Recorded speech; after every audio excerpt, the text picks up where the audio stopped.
Alaihi Wasallam beserta keluarga dan para sahabat. Adapun susunan acara pengajian kita pada hari ini ada sebagai berikut. Yang pertama pembukaan, yang kedua ayat suci Al-Quran, yang ketiga sambutan panitia, ketiga materi kajian, kelima tanya jawab, penutup.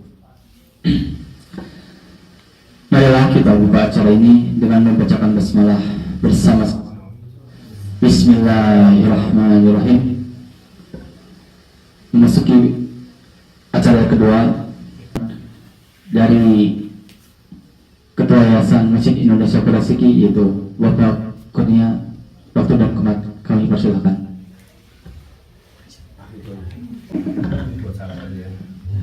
Assalamualaikum warahmatullahi wabarakatuh. Waalaikumsalam. Pertama saya mengucapkan terima kasih buat adik-adik, saudara-saudara semua yang menyempatkan waktu, meluangkan waktu istirahatnya di hari Minggu untuk hadir hari ini.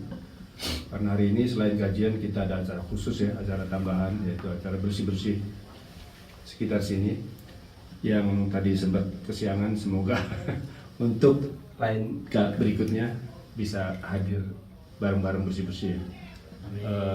Karena apa ya, dengan kita mengikuti kegiatan bersih-bersih, kita lebih dikenal sama masyarakat di sini, dan paling tidak bisa apa ya, memperbaiki image-nya orang asing ya, yang selama ini terutama akhir-akhir ini banyak masalah-masalah konflik antara masyarakat di Jepang sama masyarakat asing.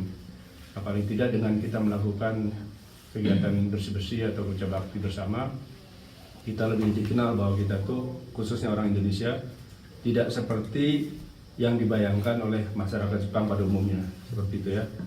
Apalagi khususnya di Okayama ini penduduk penduduk Indonesia semakin banyak ya. Yang saya tahu sekitar sekarang 3.500 orang, satu provinsi. Dan mungkin sekitar 60%-nya itu ada di Okayama dan Kurashiki. Karena apa? Karena Jepang bagian selatan termasuk Okayama dan Kurashiki ini termasuk daerah industri, yang mana sebagai pusat tempat-tempat yang dikunjungi sama teman-teman dari Tokutegino, magang, dan mahasiswa gitu ya, seperti itu. Dan semoga kita KMIO Masjid Indonesia Kurashiki bisa menjadi wadah yang bisa menjalin atau merangkul teman-teman kita yang berjuang di tanah air di Jepang ini, supaya apa? Supaya mereka walaupun berada di luar negeri, khususnya di Jepang, bisa tidak merubah kondisi untuk beribadah dengan baik. Saya rasa itu saja dari saya. Terima kasih waktunya. Assalamualaikum warahmatullahi wabarakatuh. Waalaikumsalam warahmatullahi wabarakatuh.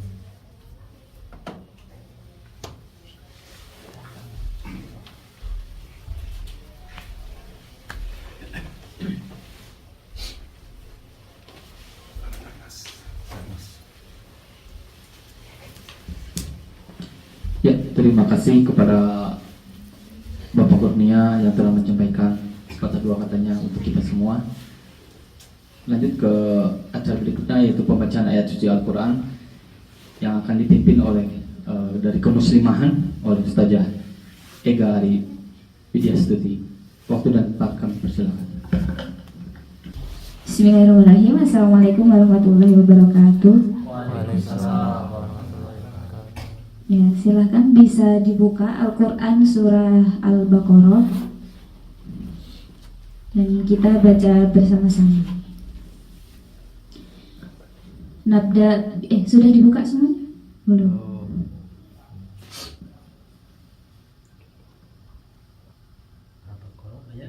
Dari ayat 1. Dari ayat 1 sampai 26.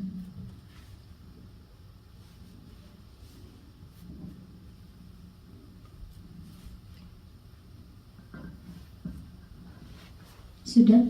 Ya. Nabda bita'awud wa basmalah. A'udzu billahi minasy syaithanir rajim. Bismillahirrahmanirrahim.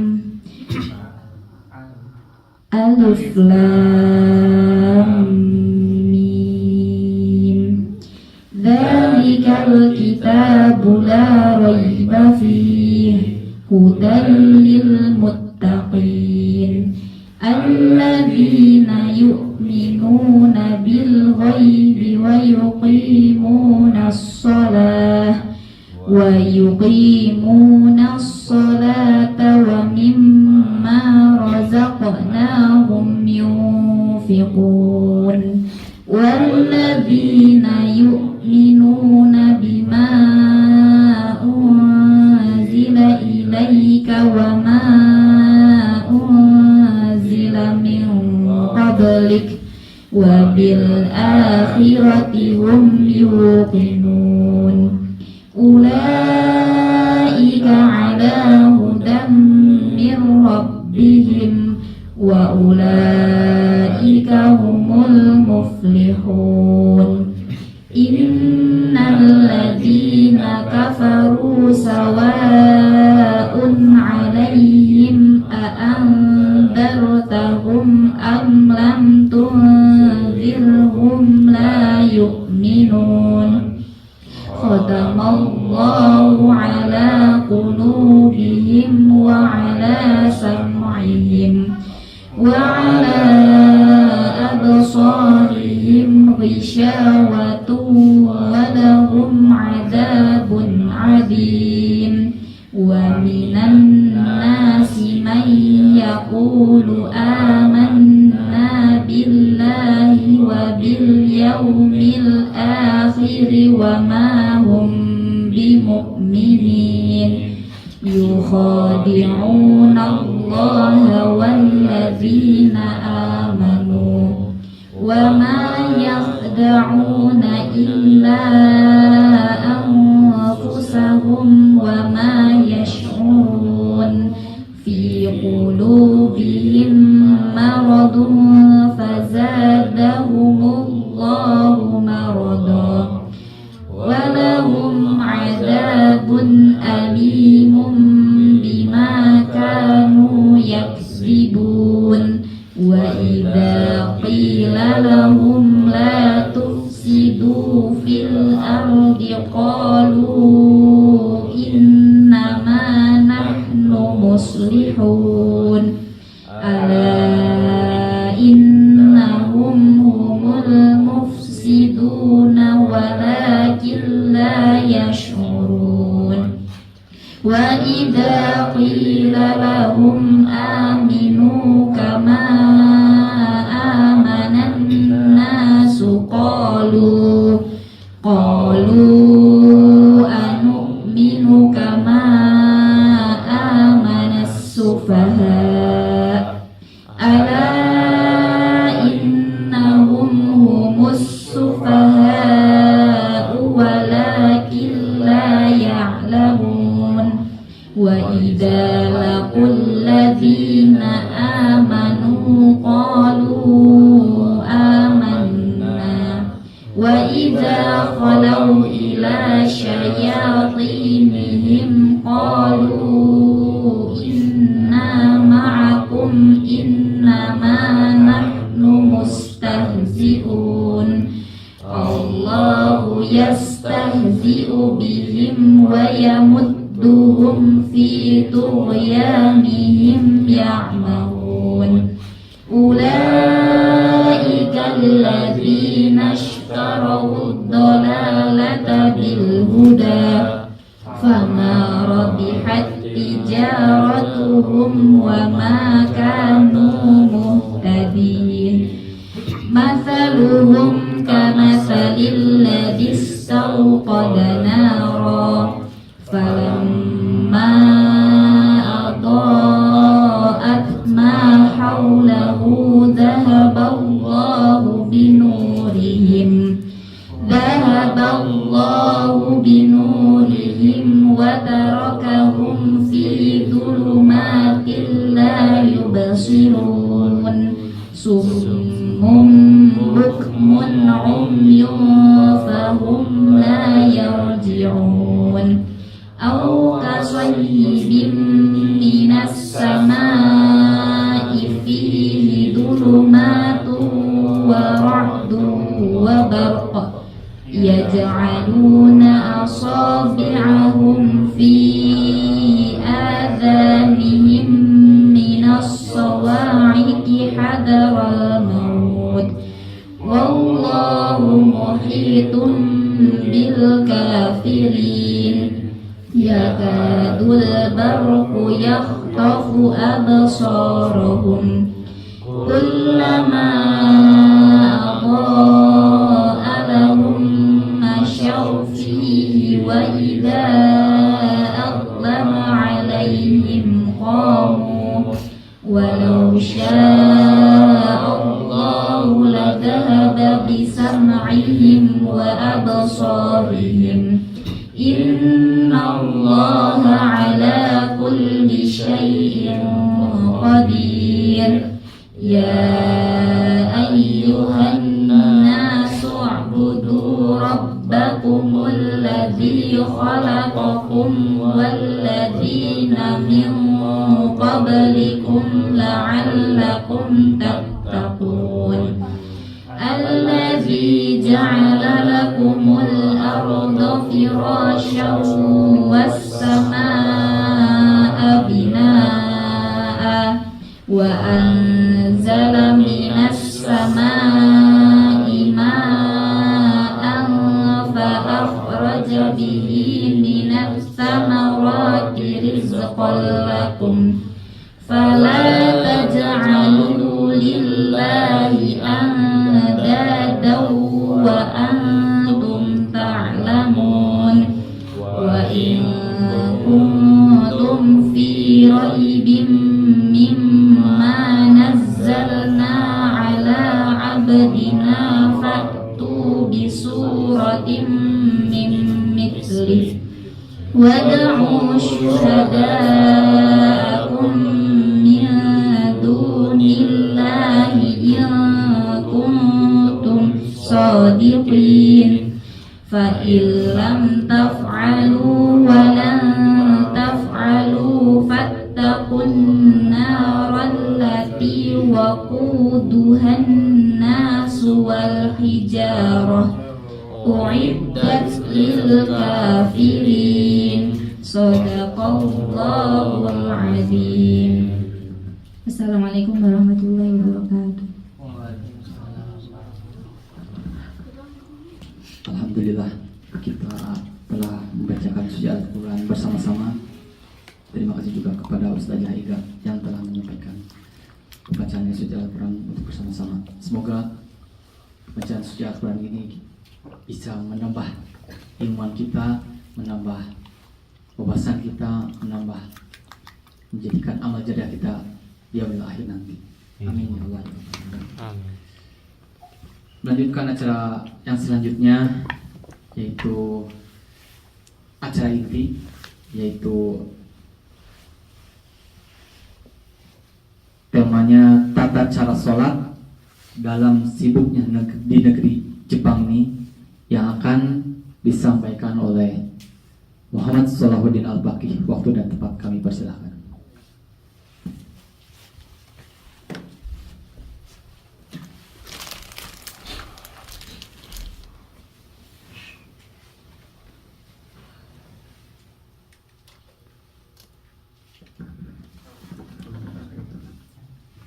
Assalamualaikum warahmatullahi wabarakatuh. Assalamualaikum. Asyhadu an la ilaha illallah wa asyhadu anna Muhammadan abduhu wa rasuluh. Rabbi israh li sadri wa yassir li amri wahlul 'uqdatam min lisani yafqahu qawli. Allahumma shalli ala sayyidina Muhammadin wa ala ali sayyidina Muhammad. Qala Allahu ta'ala fi kitabil karim. A'udzu billahi minasyaitonir rajim. Bismillahirrahmanirrahim. Ya ayyuhalladzina amanu ittaqullaha haqqa tuqatih wa la tamutunna illa wa antum muslimun. Summa qala Rasulullah sallallahu alaihi wasallam, al-'ahdu alladzi bainana wa bainahumus sholatu faman tarakaha faqad kafara. Amma ba'du. Piye kabare? Udah lama enggak ketemu kita ya. Alhamdulillah ya. Jadi luar biasa sekali kegiatan kali ini. Kita dibuka dengan awal yang baik, yaitu mengenai sosial, ilmu sosial, bakti sosial. Kita melakukan pendekatan yang tentunya semoga cara-cara seperti ini bisa menjadi dakwah yang berkemajuan di negeri Jepang, yang tentu akan lebih mudah menerima amalan daripada perkataan gitu.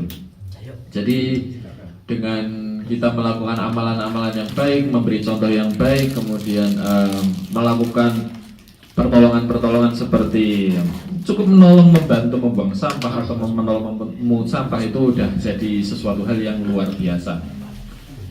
Nah, kemudian saya ucapkan terima kasih kepada Pak Kurnianto selaku Kepala Yayasan Masjid Indonesia Purasiki.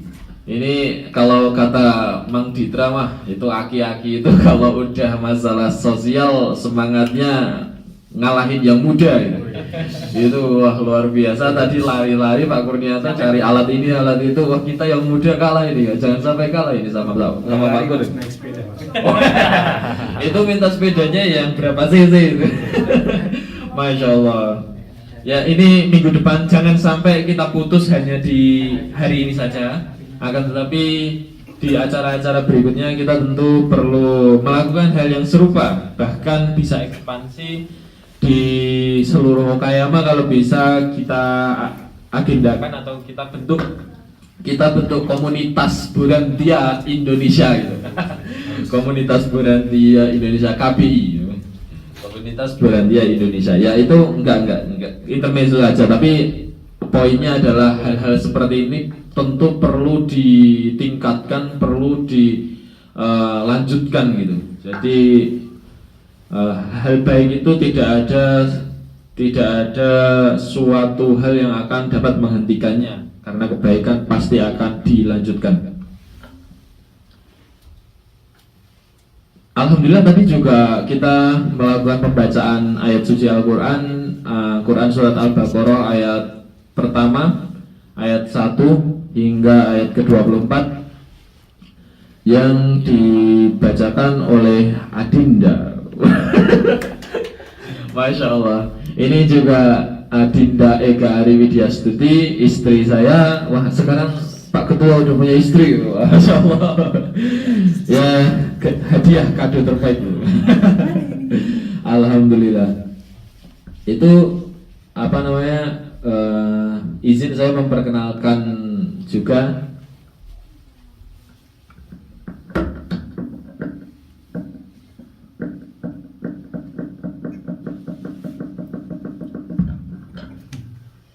ini untuk live IG ya. Jadi jamaah yang dari IG semoga dapat istiqomah ikut mendengarkan kajian kali ini. Sedikit untuk pembukaan saja. Mungkin teman-teman ada yang belum mengenal, yang saya ajak kemari adalah istri saya yang alhamdulillah kita baru saja menikah ketika cuti kemarin di bulan Agustus. Jadi saya menikah di tanggal 17 Agustus 2025. Merdeka sekali itu. Merdeka sekali. Saya menikah dengan Adinda Ega Ari Widyastuti. Jadi kalau mungkin sudah ada di hadapan kalian atau sudah bertemu atau berpapasan, bagi yang belum mengenal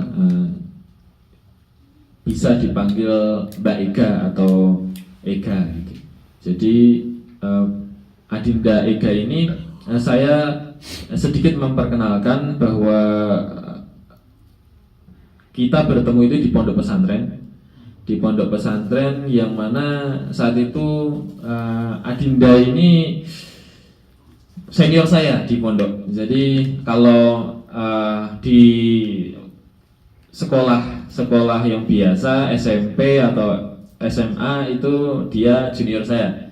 Jadi saya kelas 3, dia kelas 1, tapi di pondok Muhammadiyah Tempuran, pondok pesantren Muhammadiyah Tempuran, istri saya masuk tahun 2012 sampai tahun 2018.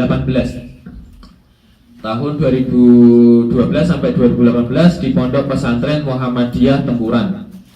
Nah, saya masuk ke pondok pesantren Muhammadiyah Tempuran tahun 2014, jadi 2 tahun lebih awal di situ. Tapi sebelumnya saya sudah di Madrasah Diniyah Syafiyah NU. Jadi saya itu bisa dikatakan Muhammad NU, Muhammadinu, jadi Muhammadiyah dan NU. Begitu. Jadi latar pendidikan saya ada di NU, ada di Muhammadiyah. Nah, dia nggak mau kalah nih sepertinya. Saya di Jepang lanjut di Pondok Tahfiz Quran Madiun Kuntum. Jadi di Madiun dari tahun 2020 hingga 2021. Kemudian lanjut pengabdian di Magelang di salah satu pondok pesantren di Magelang selama 6 bulan. Setelah itu mendapatkan beasiswa di pondok pesantren Tahfiz Quran LTIQ Ashifa Subang dari tahun 2022 sampai 2024. Jadi di Pondok Tahfiz Quran hampir lebih dari 4 tahun dan ditambah 1 tahun mengabdi, jadi total 5 tahun di tahun 2024. Kemudian lanjut di menjadi ustazah di SMP IT Ihsanul Fikri dari tahun 2024 2025 dan resign karena saya culik. Jadi saya culik, jadi nggak lanjut sebagai ustazah di SMP IT. Jadi ini jangan dianggap kita pacaran di pondok, itu enggak. Tapi saya sama sekali nggak pernah bertemu Degas dari tahun 2017 sampai kita nikah itu sama sekali belum pernah ketemu dan tanpa komunikasi juga. Dan saya melamar Dega itu juga saat itu juga nggak ada rasa cinta sebenarnya, dan dia juga nggak cinta sama saya. Jadi tanpa cinta sebenarnya awalnya. Jadi karena memang Allah menunjukkan kebaikan itu pasti dicintai Allah. Suatu kebaikan pasti dicintai Allah. Sedangkan cinta manusia belum tentu baik. Bisa dipahami? Cinta manusia belum tentu baik, tapi kebaikan pasti dicintai Allah.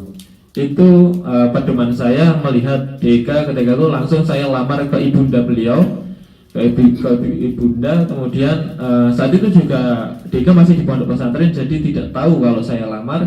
Kemudian ketika cuti atau liburan baru pulang, saat itu ada informasi dan saat itu juga mungkin terpaksa ya.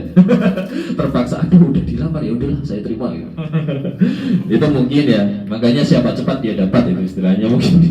Ya alhamdulillah, tapi karena dari cinta Allah terhadap kebaikan itu, Allah tumbuhkan cinta dalam kebaikan, dan dalam pernikahan kami dipenuhi dengan insya Allah keberkahan. Dan kami memohon doa restu dari teman-teman KMIO dan juga Muslim Okayama juga. Semoga yang belum menikah bisa cepat menikah dengan cinta yang dicintai oleh Allah juga. Amin Allahumma amin. Baik, itu sedikit pengenalan dari ibunda baru KMIO. Nah, masuk ke tema, yaitu tata cara sholat dalam sibuknya negeri Jepang. Saya mengambil kutipan dari kitab Bulughul Maram, kitab saya juga di pondok pesantren, yang akan saya kutip dari bab sholat, dan juga bab kitab sholat dan bab sembahyang orang dalam perjalanan dan orang sakit. Pertama dari teman-teman, saya yakin pasti teman-teman itu bingung juga ini mau sholatnya gimana. Saya sendiri nih ya, saya sendiri ada dulu kerja di kapal perikanan selama 3 tahun, dan jam kerjanya itu memang gila, bisa sampai 12 jam, bahkan kadang tanpa istirahat 10 jam. Nah itu gimana saya sholatnya, gimana saya harus puasa, gimana saya harus menangani ibadah-ibadah saya. Tapi alhamdulillah semua Allah kasih solusi gitu. Nah, saya akan membahas setelah saya membacakan, atau kita baca bareng-bareng. Kita baca bareng-bareng hadis per hadis mengenai riwayat rukhsah dalam ibadah. Hadis per hadis rukhsah dalam ibadah. Ini saya catat karena memang agak acak-acakan gitu. Ada yang di sini, ada yang di situ gitu. Saya ringkas. Jadi saya pakai catatan sedikit tentang ringkasan tema. Kita mulai dari Bulughul Maram nomor hadis 409. Bismillahirrahmanirrahim. Wa an Aisyah radhiyallahu anha, dari Aisyah radhiyallahu anha, anan Nabiy sallallahu alaihi wasallam, sesungguhnya Nabi sallallahu alaihi wasallam, bahwasanya Nabi sallallahu alaihi wasallam kana yaksuru fis safari, pernah mengqasar, kana yaksuru fis safari, pernah mengqasar salatnya ketika safar. Wa yutimu wa yasumu, dan pernah menyempurnakannya juga. Wa yutimu, dan pernah menyempurnakan salatnya juga. Wa yasumu, dan pernah puasa. Wa yuftir, dan pernah berbuka. Jadi Nabi Muhammad ini dalam satu penggalnya gini. Wa an Aisyah radhiyallahu anha, dari Aisyah radhiyallahu anha, anna Nabiy sallallahu alaihi wasallam, sesungguhnya Nabi sallallahu alaihi wasallam kana yaksuru fis safari, bahwa beliau mengqasar salatnya ketika safar. Wa yutimmu, dan juga memenuhinya. Jadi kadang safar, kadang qasar, kadang enggak gitu. Kemudian wa yusumu, dan berpuasa juga. Wa yuftir, dan berbuka juga. Rawahud Darul Qutni, diriwayatkan oleh Darul Qutni, warwatuhu thiqatun illa annahu ma'luhu wal mufwudu an Aisyata min fitliha, dan sesungguhnya Aisyah yang menerangkan tentang perbuatannya juga. Waqalat, Aisyah berkata, innahu la yashukku ala, sesungguhnya demikian itu tidak memberatkan saya. Innahu la yashukku alayya, sesungguhnya yang sedemikian itu tidak memberatkan bagi saya. Akhrajahul Baihaqi, dikeluarkan oleh Baihaqi. Kita coba baca bareng-bareng biar teman-teman bisa sedikit mengambil intisari dari hadis ini. Bisa bareng baca setelah saya. Bismillahirrahmanirrahim. Bismillahirrahmanirrahim. Wa an Aisyah, dan dari Aisyah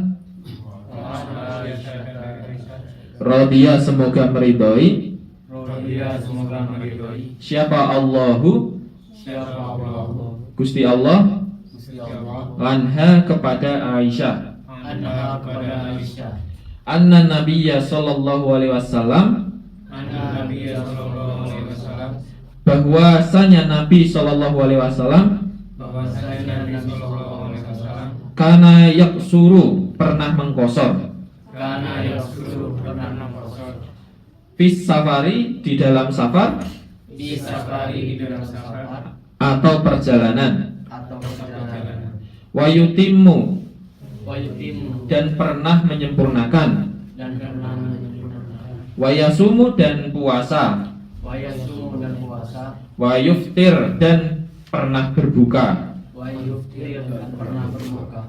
Rawahud Darul Qutni, Rawahul Bahurni, diriwayatkan oleh Darul Qutni. Jadi hadis ini intinya adalah bahwasanya Nabi pernah mengqasar sembahyang dalam perjalanan, dan pernah menyempurnakannya, dan pernah puasa, dan pernah juga berbuka.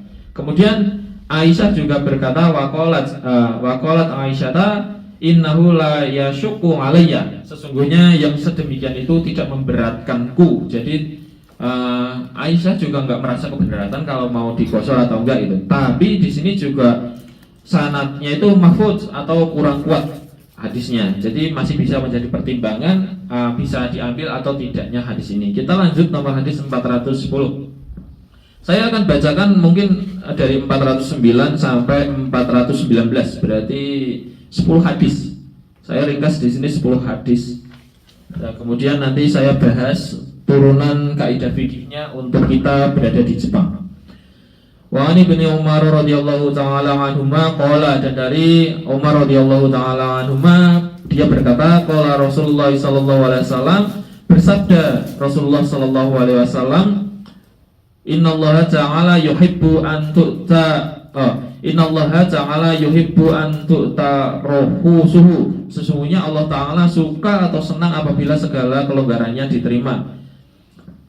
Kama yakrahu an tu'ta ma'siyatahu, seperti sebagaimana ia benci atau tidak senang apabila segala maksiatnya dikerjakan oleh kamu. Saya ulangi yang ini. Qala Rasulullah sallallahu alaihi wasallam, Rasulullah sallallahu alaihi wasallam bersabda, innallaha ta'ala yuhibbu an tu'taruhu suhu. Sesungguhnya Allah subhanahu wa ta'ala cinta, Allah subhanahu wa ta'ala cinta dengan kemudahannya yang diterima oleh hambanya. Kama yakrahu an tu'ta maksiyatuhu, sebagaimana Allah tidak suka dengan maksiatnya yang dilakukan hambanya. Rawahu Ahmad wa sahahu Ibnu Huzaimah, dikeluarkan oleh Imam Ahmad dan disahihkan oleh Ibnu Huzaimah wa Ibnu Hibban dan oleh Ibnu Hibban. Kemudian wa fi riwayatin, dan dalam riwayat yang lain, kama yuhibbu, sebagaimana Allah juga cinta, antuk ta'aza imuhu, sebagaimana suka apabila perintahnya dilaksanakan. Kalau dari sini saya lanjutkan dulu, intisarinya sesungguhnya Allah itu suka banget kalau kemudahan dari Allah yang dikasih itu dilakukan sama kita atau diterima, itu sedekah dari Allah. Saya lanjut, nomor hadis 411, wa Anasin radhiyallahu anhu qala, dan dari Anas radhiyallahu anhu dia berkata, karena Rasulullah sallallahu alaihi wasallam, bahwasanya Rasulullah sallallahu alaihi wasallam, inna kharaja masirata salasatin, ada Rasulullah apabila bepergian sejauh 3 mil amyalin, ya, jadi bepergian sejauh 3 mil atau fasah, beliau sembahyang 2 rakaat, au farasiho sholat rakaatain, ya, jadi 3 mil itu berapa kilo? Ya mungkin sekitar 80-an. Nah itu beliau sembahyang 2 rakaat atau qashar gitu. Nah kemudian fasah itu ukuran jauh di negeri Arab ya. Di sini disampaikan Rasulullah SAW bepergian jauh 3 mil atau fasah, beliau sembahyang 2 rakaat. Jadi fasah itu ukuran jarak negeri Arab gitu ya. Wa anhu radhiyallahu anhu qala, dan darinya yang semoga Allah meridhoi, beliau berkata, kharajna ma'a Rasulullah sallallahu alaihi wasallam, kami pernah pergi bersama Rasulullah sallallahu alaihi wasallam, minal Madinati, dari Madinah, ilal Makkah, dan menuju Makkah. Fakana yusolli, maka beliau sholat rakaataini 2 rakaat, hatta roja'na, sehingga kembali ilal Madinati, ke Madinah atau kembali ke Madinah. Jadi ketika Rasulullah safar menuju dari Mekah menuju Madinah, beliau bersama sahabat sholat 2 rakaat sampai kembali ke Madinah kembali. Jadi bolak-balik itu 2 rakaat. Muttafaqun alaih, disepakati oleh Bukhari Muslim. Walafdul Bukhari, dan dari lafal ini diriwayatkan oleh Imam Bukhari. Jadi sudah disepakati Bukhari Muslim juga. Kita lanjut agar lebih cepat waktunya. Nomor hadis 413, wa Ibnu Abbasin, dan dari Ibnu Abbas radhiyallahu anhuma qala, beliau berkata, aqaman Nabi sallallahu alaihi wasallam, Nabi sallallahu alaihi wasallam tinggal dalam perjalanan tis'ata asyara yaksuru, 19 hari, tis'ata asyara yauman, 19 hari, yaksuru, dan mengqashar sholatnya. Berarti selama 19 hari Nabi Muhammad mengqashar sholatnya. Wa fil lafdin, dan di dalam lafal lainnya, bi Makkati tis'ata asyara yauman, dan di Mekah 19 hari. Rawahul Bukhari, dan diriwayatkan oleh Imam Bukhari. Wa fi riwayatin, dan di riwayat yang lain, li Abi Dawud, oleh Abu Dawud, dari Abu Dawud, sab'a asyrota, yaitu 17 hari, maksudnya 17 itu 17 hari. Wa fi ukhra, dan di riwayat yang lainnya, khamsa asyrota, 15 hari. Jadi ada riwayat yang mengatakan 19 hari, kemudian ada yang 17 hari, ada yang 15 hari. Walahu an Imrana ibnu Husainin, dan dari Imran bin Husain radhiyallahu anhu samania asyrota 18. Jadi 18 hari beliau mengqashar sholatnya. Jadi sebenarnya nggak ada ketetapan waktunya selagi ada uzurnya ini gitu. Ada uzurnya perjalanan.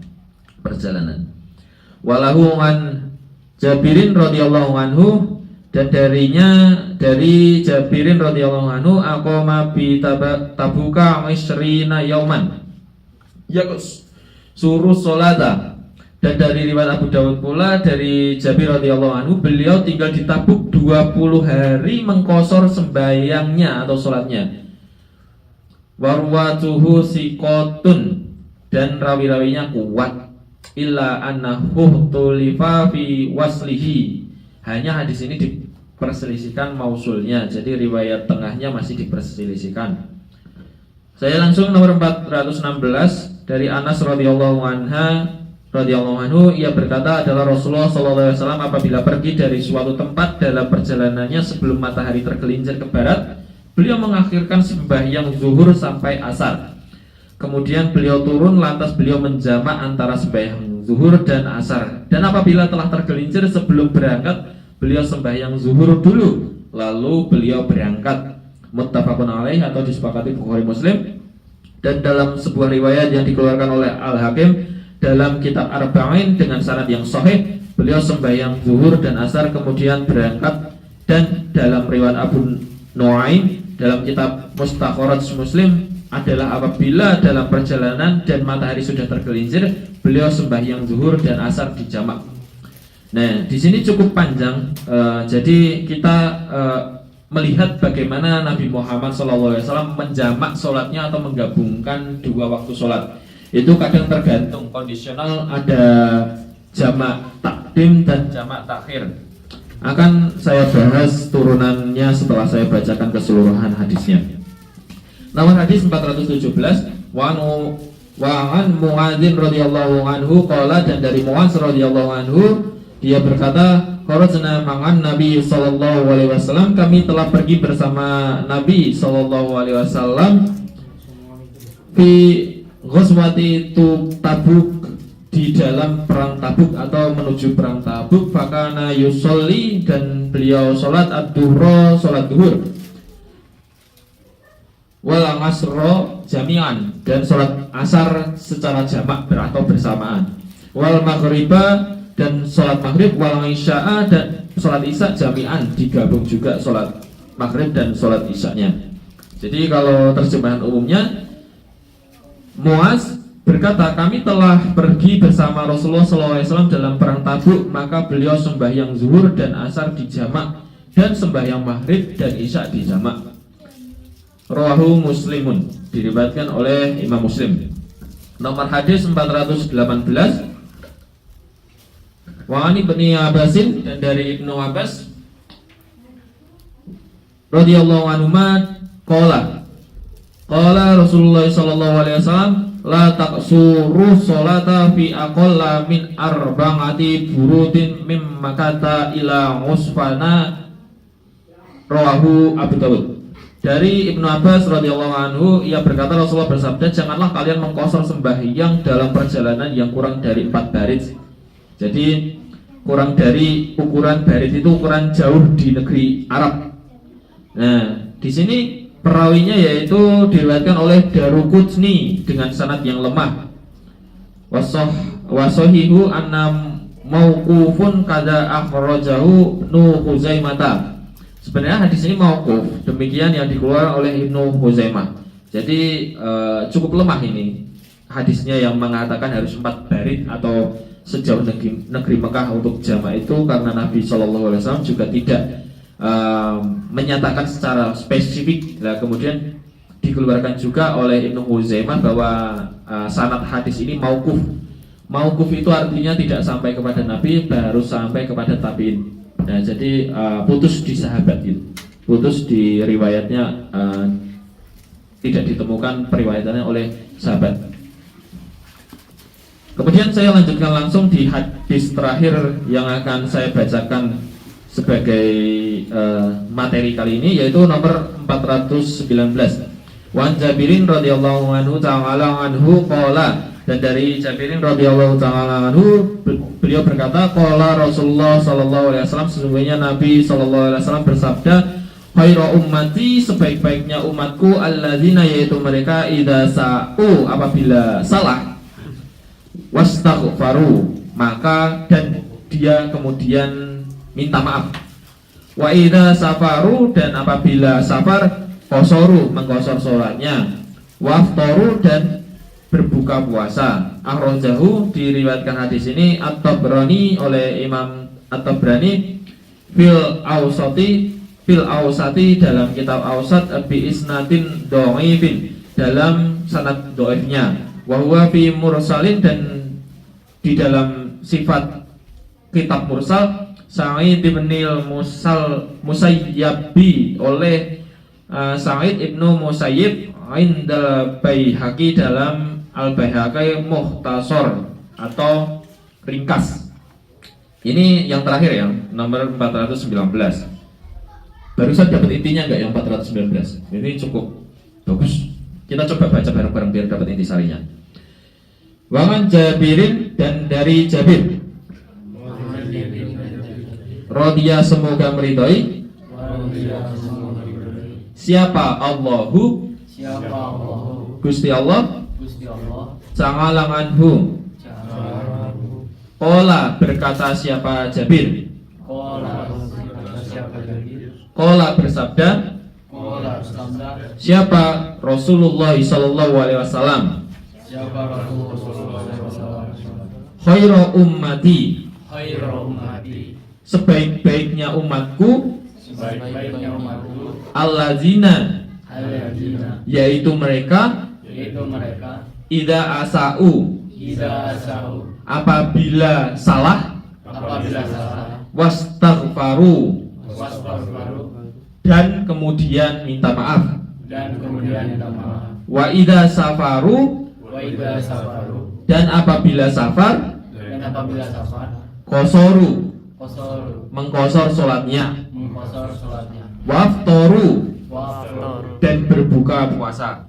dan berbuka puasa. Akhrajahu, Arrojahu, diriwayatkan hadis ini diriwayatkan hadis ini. siapa? Siapa? At-Tabrani At-Tabrani fil Awsati, bil Awsati, dalam kitab Awsat, dalam kitab Awsat, bi isnadin, dalam sanadnya, di isnadi dalam sanadnya, dhaifin, doirin, lemah, lemah, wa huwa fi mursalin, wa huwa fil mursalin, dan dalam kitab kumpulan mursal, dalam kitab mursal, Sa'id bin Musayyabi, Sayyidini Musayyibi, Sa'id bin Musayyabi, Sayyidini Musayyibi, oleh Sa'id ibnu Musayyib, Sayyidini Musayyibi, indal Baihaqi, Indal Baihaqi, Mukhtasaran, Muhtasaran, dalam kitab Baihaqi dalam kitab Baihaqi, secara ringkas. secara ringkas. Jadi dapat ya ini sarinya ya. Nabi Muhammad itu bersabda bahwa sebaik-baiknya umatku adalah yang bila melakukan kesalahan dia minta maaf, dan jika dalam perjalanan dia mengkosor dan berbuka. Alhamdulillahirrabbilalamin, sudah sampai nomor hadis 419. Cukup panjang kita membahas 10 hadis tentang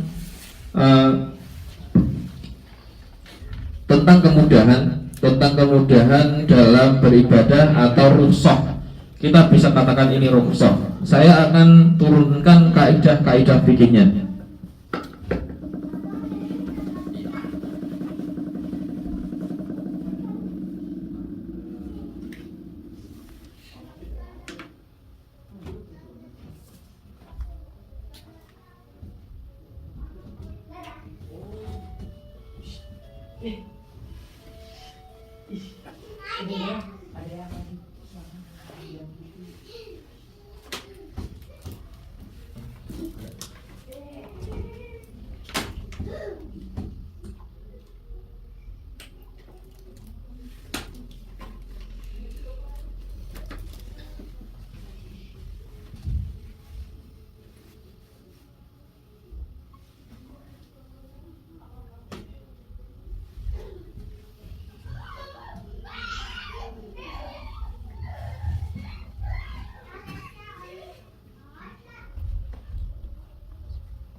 Ini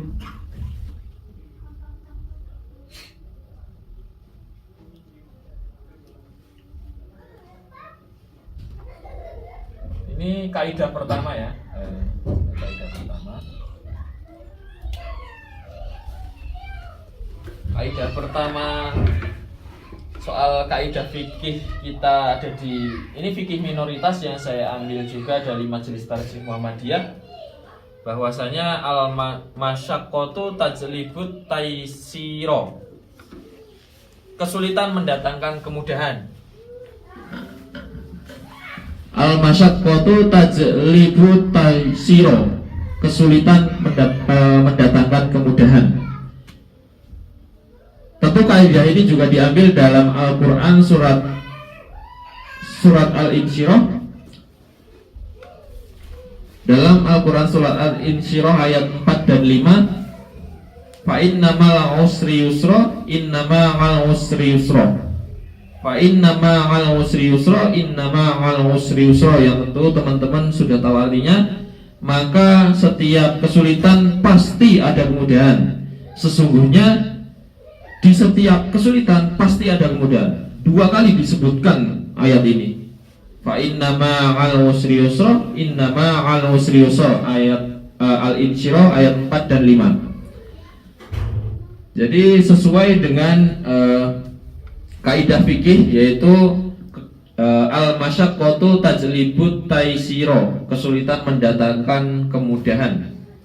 Kemudian ada juga kaidah lainnya, al umuru bimaqasidiha, segala perkara tergantung pada tujuannya. Saya tuliskan terlebih dahulu, kemudian kita baca.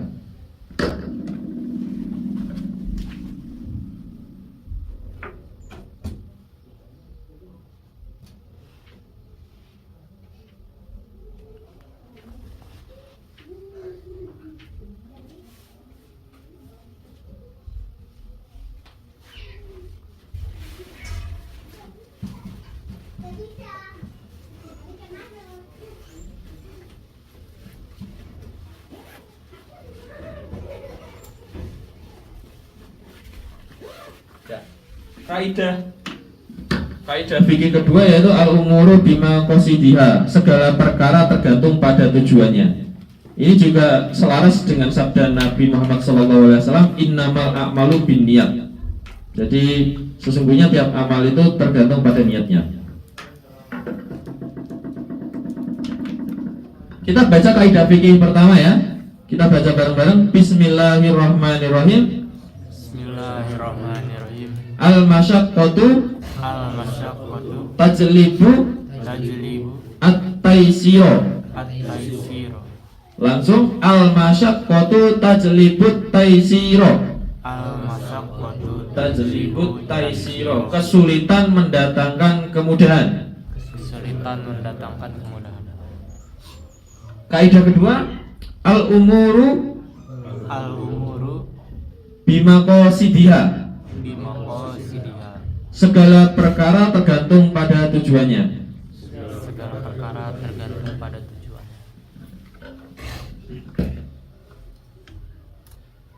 Jadi kita nggak usah khawatir sebenarnya, nggak usah khawatir mengenai sholatnya mau seperti apa, dan juga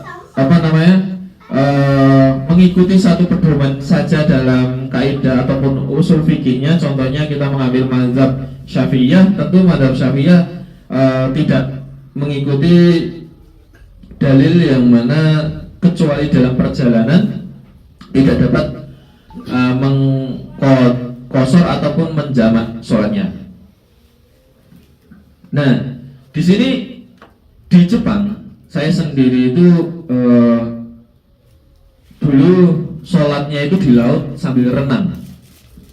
Saya saya di laut itu dalam 1 bulan 4 kali itu harus bekerja renang di lautan, bisa sampai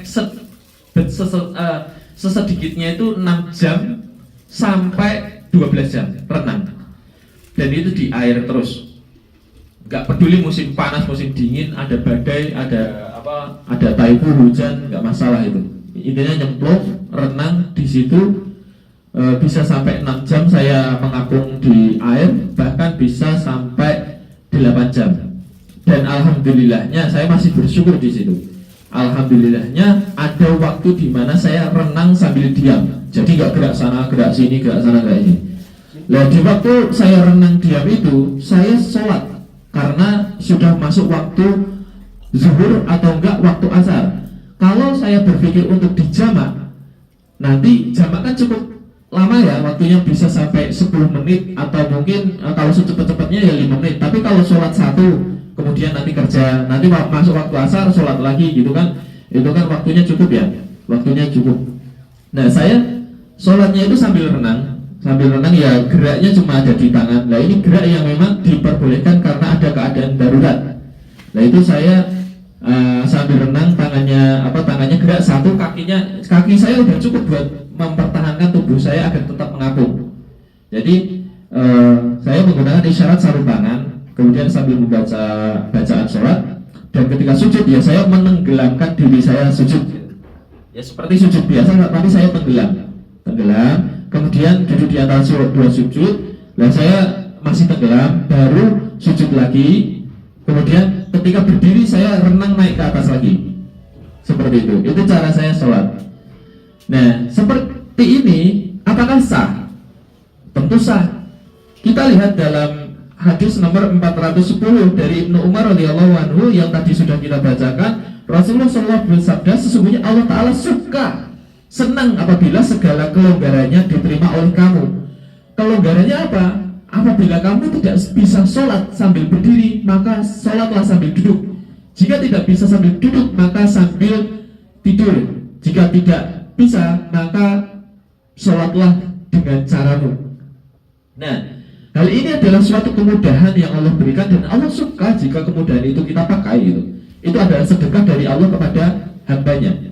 Jika hambanya menggunakan sedekah atau menerima sedekah dari Allah, itu malah justru Allah suka. Dan ini tentu dalam keadaan darurat. Nah, bagaimana dengan teman-teman misal ini di Genba? Misal di Genba, kita nggak ada waktu sholat. Mana yang harus kita pilih, sholat di tempat kemudian membangkang dengan orang Jepang, atau kita jamak sholatnya nanti ketika sampai di rumah ataupun ada waktu istirahat gitu? Ya tentu ada dua pilihan.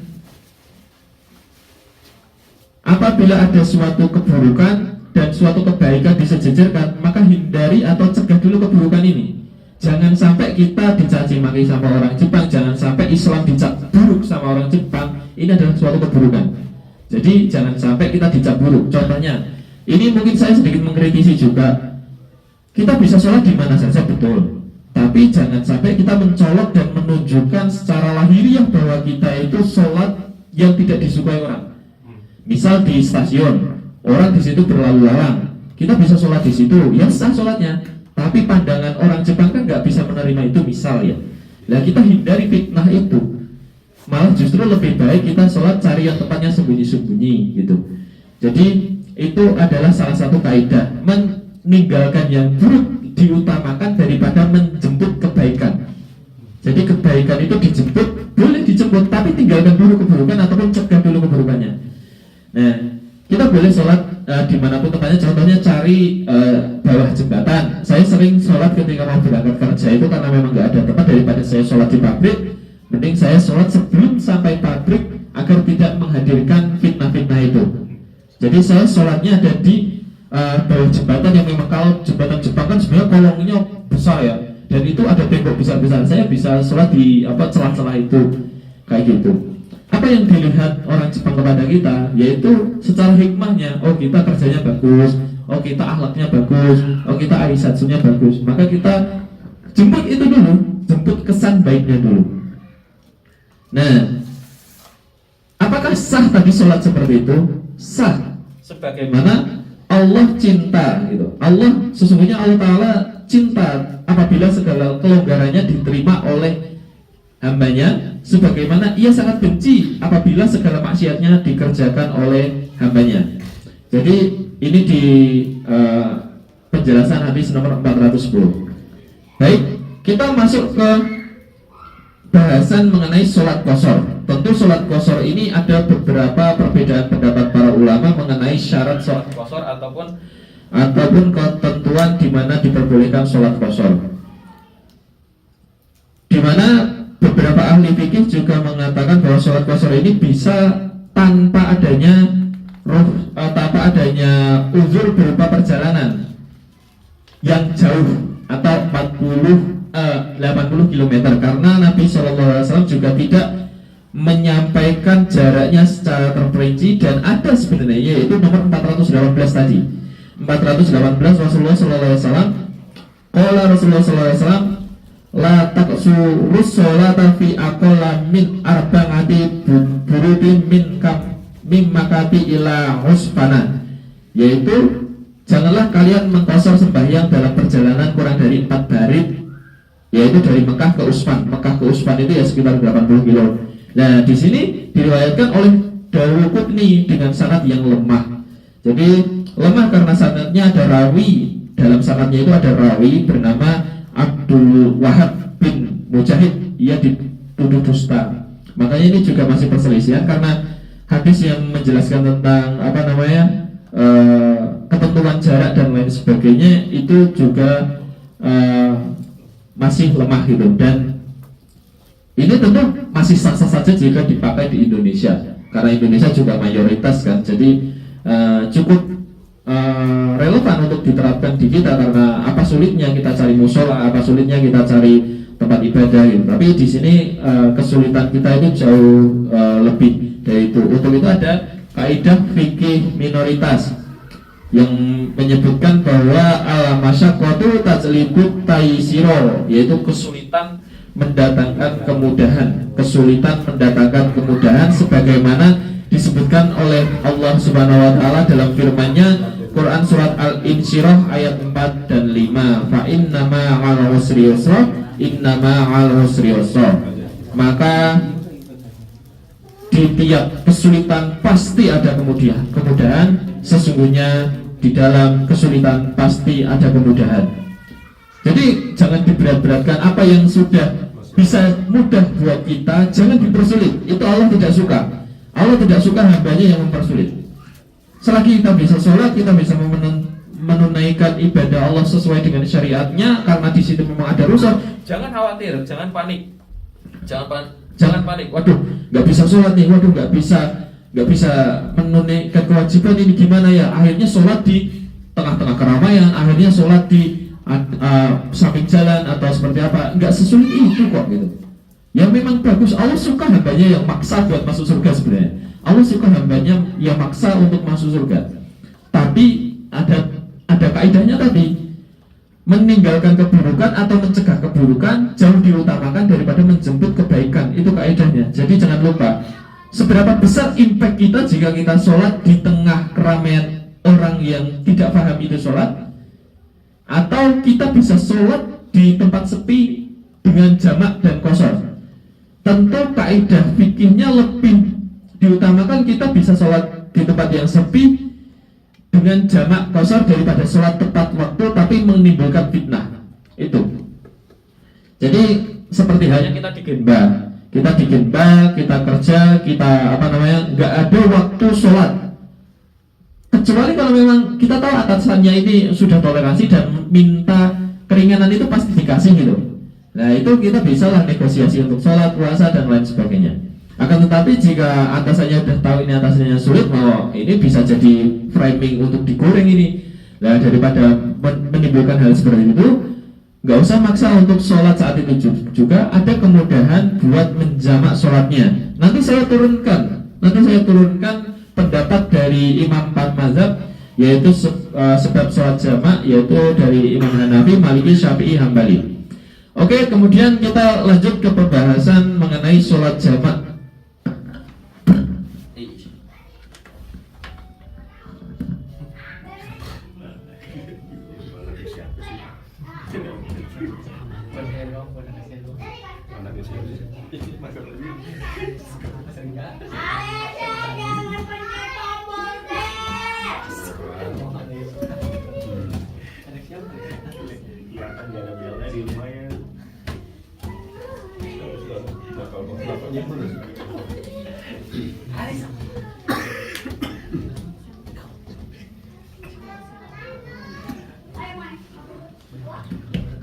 Nah, kalau jamak itu kan hanya ada dua paket ya, paket siang dan paket malam ya.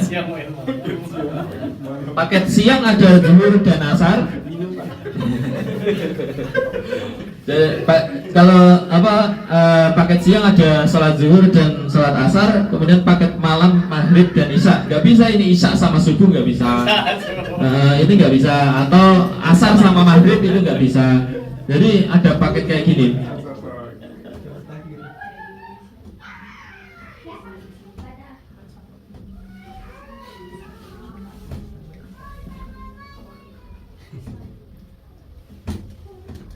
Nah, kemudian sholat qashar itu ada sholat yang meringkas dari 4 menjadi 2. Dari 4 menjadi 2 ini sholat qashar. Ya berarti ya paketnya ada di zuhur, asar sama isya. Maghrib nggak bisa, subuh nggak bisa gitu.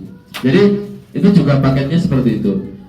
Kemudian jamak ada dua, jamak takdim dan jamak takhir, sebagaimana Nabi Muhammad SAW mengamalkannya dalam hadis nomor 416 ini. Adalah Rasulullah SAW apabila pergi dari suatu tempat dalam perjalanannya, sebelum matahari tergelincir ke barat, beliau mengakhirkan sembahyang zuhur sampai asar. Kemudian beliau turun, lantas beliau menjamak antara sembahyang zuhur dan asar. Jadi maksudnya jika perjalanan waktu zuhur belum datang, maka Rasulullah sekalian saja dijamak nanti ke asar gitu. Nah kemudian dilanjutkan, dan apabila matahari telah tergelincir sebelum berangkat, jadi sudah geser masuk zuhur ini, sudah tergelincir sebelum berangkat, maka beliau sembahyang zuhur dan asar kemudian berangkat. Jadi jamak takdim dulu gitu. Jamak takdim kalau sudah masuk waktu zuhur, mendingan jamak takdim. Dan ini jangan dihitung itu, nggak apa-apa, nggak usah dihitung. Contohnya nanti saya perjalanan itu sekitar mungkin asar, sampailah asar mendekati maghrib, contohnya maghrib jam 6 gampangnya, misal gampangnya jam 6. Nah, saya bisa ini sampai tempat tujuan jam 5.30. Lah, mendingan asarnya nanti, sekarang zuhur aja. Nah ini Allah kurang suka. Sebagaimana disebutkan, Allah lebih suka apabila segala kelonggarannya diterima. Ini udah kita diberi kelonggaran, ibaratnya terus dikai duit melunjak. Jadi nggak usah sok-sokan deh gitu. Allah malah justru suka kalau kita, ya Allah matur nuwun, terima kasih banyak ya Allah dikasih sholat jamak, dikasih sholat qashar gitu. Matur nuwun ya Allah ya gitu. Ojo ya teman.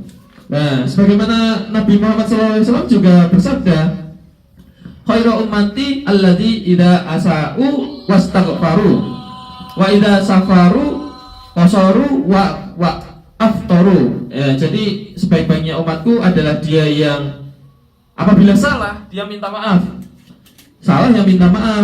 Kemudian apabila dia safar maka mengkosor sholatnya. Jadi malah justru dianggap umat yang baik. Jadi nggak usah terlalu ngalim gitu agamanya. Terlalu ngalim akhirnya ya sebenarnya nggak apa-apa, sah-sah saja gitu. Tapi Allah lebih suka malah justru sama orang yang relax dengan agama Allah itu. Agama Allah itu nggak sepaneng harus lempeng kayak gini. Amat orang udah dikasih kelonggaran, kalau nggak bisa sholat berdiri ya sholat duduk, kalau nggak bisa sholat duduk ya sholat berbaring gitu. Kemudian kalau waktu dalam perjalanan juga nggak ada kelonggaran untuk menunaikan sholatnya, ya jangan dihitung-hitung cari longgarannya, jangan. Allah udah kasih mudah gitu. Itu turunannya seperti itu. Sudah jam segini ternyata. Saya mau praktek wudhu juga ya. Baik, saya ringkaskan ada 8 penyebab sholat jamak ya. Cukup banyak yang menurut ahli fikih 4 mazhab ada 8 sebab sholat jamak.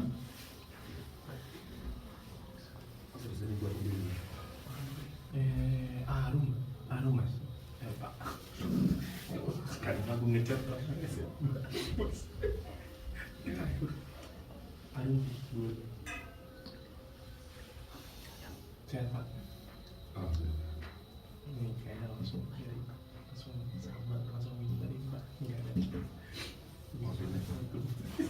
Jadi sebab pertama sholat jamak itu adalah haji. Mau dihapus. Haji ya, haji. Ini mungkin brother Jamal, brother OIC mungkin nggak bisa menggunakan hal ini karena mereka pakai Hanafiyah ya. Jadi Hanafiyah di sini boleh sebenarnya haji boleh, Maliki boleh. Hanafiyah boleh dengan catatan zuhur dan asar. Zuhur dan asar ketika di Arafah. Kemudian maghrib isya ketika di Musdalifah. Jadi cuma dua tempat ini aja di mazhab Hanafiyah. Jadi ketika zuhur asar di Arafah dan maghrib isya di Musdalifah, cuma itu aja. Kemudian mazhab Malikiyah, Syafi'iyah, Hambali itu boleh dikerjakan di waktu apa saja selagi masih dalam keadaan haji. Lanjut ketika safar, tentu ini ya dalam pembahasannya ketika safar dalam hadis yang kita bacakan bersama-sama nomor 409 sampai 416 dalam safar 419 mohon maaf, dalam safar mazhab Hanafiyah itu tetap tidak mensyaratkan atau bukan suatu syarat untuk sebab sholat jamak. Kemudian mazhab Malikiyah masih bisa, mazhab Hambali masih bisa. Nah di sini mazhab Malikiyah itu hanya bisa di maghrib dan isya saja. Kalau siang enggak, kalau dalam safar siang tidak diperkenankan. Maghrib, isya, dan ini ada beberapa syarat mursal lainnya, yaitu di dalam masjid. Ketika maghrib isya sudah sampai ke dalam masjid, di situ boleh menjamak sholatnya masjid. Jadi masih ada syaratnya nih, mulai sulit nih, agak kesini mulai sulit nih. Jadi Hanafiyah itu udah, safar nggak boleh ini. Nah Malikiyah boleh, tapi cuma maghrib isya dan di masjid ya. Nah tapi Syafi'i masih oke lah, kita di Indonesia Syafi'i masih perjalanan bolak-balik oke, Hambali masih oke. Nah lanjut ke berikutnya hujan. Rasulullah SAW pernah menjamak sholatnya ketika hujan lebat. Jadi di sini hujan itu dari Hanafiyah tentu tidak boleh, Malikiyah boleh, kemudian Syafi'iyah tidak boleh, dan Hambali membolehkan. Lanjut ke becek, ini turunan hujannya ya becek. Setelah itu becek. Nah becek gak ada ojek. Dari Hanafiyah nggak boleh, dari Malikiyah boleh, dari Syafi'iyah nggak boleh. Oh yang ini boleh nih, jamak takdim aja, tapi yang ini jamak takdim saja yang ketika hujan. Jadi hanya boleh jamak takdim. Nah kemudian Hambali tentu boleh. Lanjut ke syarat berikutnya yaitu sakit. Hanafi nggak boleh. Kemudian dari mazhab Malikiyah ini masih jadi perdebatan, ada yang dikatakan jamak suri. Jamak suri itu yang masih penyebabnya belum tentu sakit karena bisa jadi ketika dalam perjalanan orang ini sakit gitu. Nah jadi masih menyangkut ke perjalanannya gitu. Nah kemudian dari Syafi'iyah membolehkan, dari Hambaliyah membolehkan. Nah lanjut karena takut. Ya ada juga penyebabnya takut, entah takut mungkin dalam peperangan atau takut segala sesuatu hal itu, intinya kita merasa takut, khawatir gitu. Nah kemudian ada dari pekerjaan yang berat, memang benar-benar sulit sekali. Pekerjaan seperti kita ini, pekerjaan kemudian ibu menyusui. Jadi total ada 1, 2, 3, 4, 5, 6, 7, 8, ada 8 sebab, yang mana di 3 sebab terakhir yaitu takut, pekerjaan, dan menyusui ini disepakati oleh ketiga mazhab tidak diperbolehkan untuk menjamak sholatnya kecuali mazhab Hambali ya. kayaknya di Jepang cocok madzhab Hambaliyah ya. Di Jepang madzhab cocok Hambaliyah. Jadi dari setiap sebab ini madzhab Hambaliyah masih bisa ditoleransi karena ada dalilnya, yaitu dari Ibnu Abbas radhiyallahu anhu, Rasulullah pernah menjamak sholatnya tidak dalam keadaan takut dan tidak pula dalam keadaan safar, asal tidak menjadi kebiasaan gitu. Jadi masih ada sebab yang memang selagi tidak menjadi kebiasaan, contohnya pekerjaan, takut, menyusui dan lain sebagainya, ini masih mendapatkan toleransi dari Imam Hambaliyah, yang mana mengambil hadis sabda Nabi dari Ibnu Abbas radhiyallahu anhu, Rasulullah pernah menjamak sholatnya dalam keadaan tidak takut dan tidak sabar. Seperti itu. Kemudian sholat itu kan pasti wudhu ya. Nah, pasti ada yang sholat nggak wudhu. Sholat gabungan ya. Nah itu sholat pasti wudhu, dan kita wudhu kadang kesulitan juga di Jepang. Kesulitan kalau kita ada di jalan, ada di kota, mau kerja, contohnya mau kerja atau mau kalau saya mungkin kalau lagi main ke luar kota atau main ke Okayama siang-siang, sekarang alhamdulillah ada masjid di mana-mana ya, alhamdulillah itu berkah insyaallah. Nah itu bisa wudhu lah itu. Tapi kalau lah ternyata jauh dan kita nggak keburu nih buat wudhu, gimana caranya? Ini saya kutip halaman berapa ya tadi ya? Ini catatan saya soalnya ngacak-ngacak kan. Ini ada bab sholat, bab bab perjalanan dan lain sebagainya. Bab wudhu halaman 26. Halaman 26.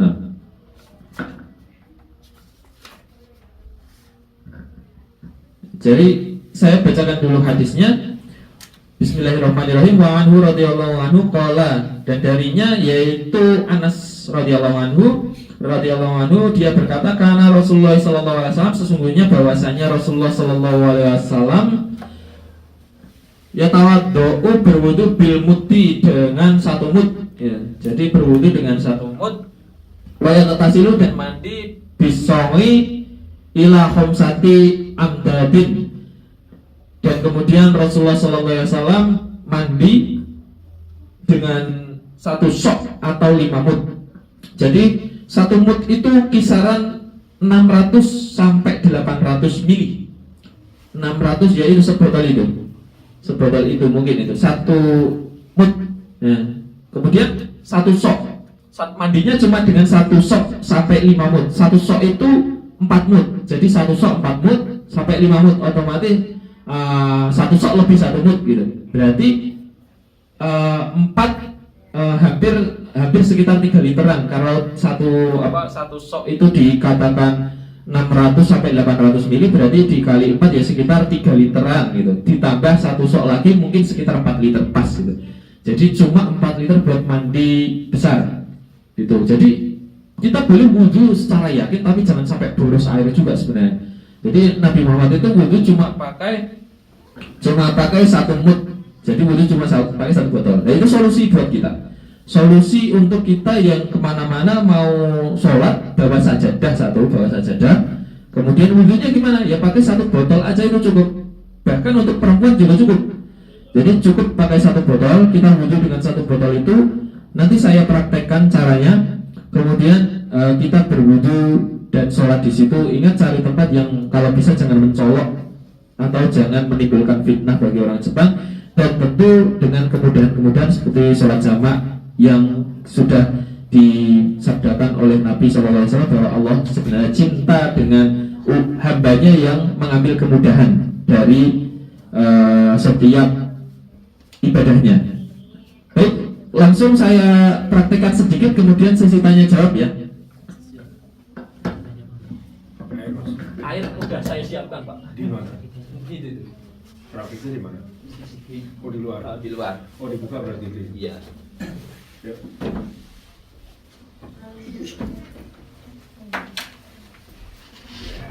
Kita buka lebaran.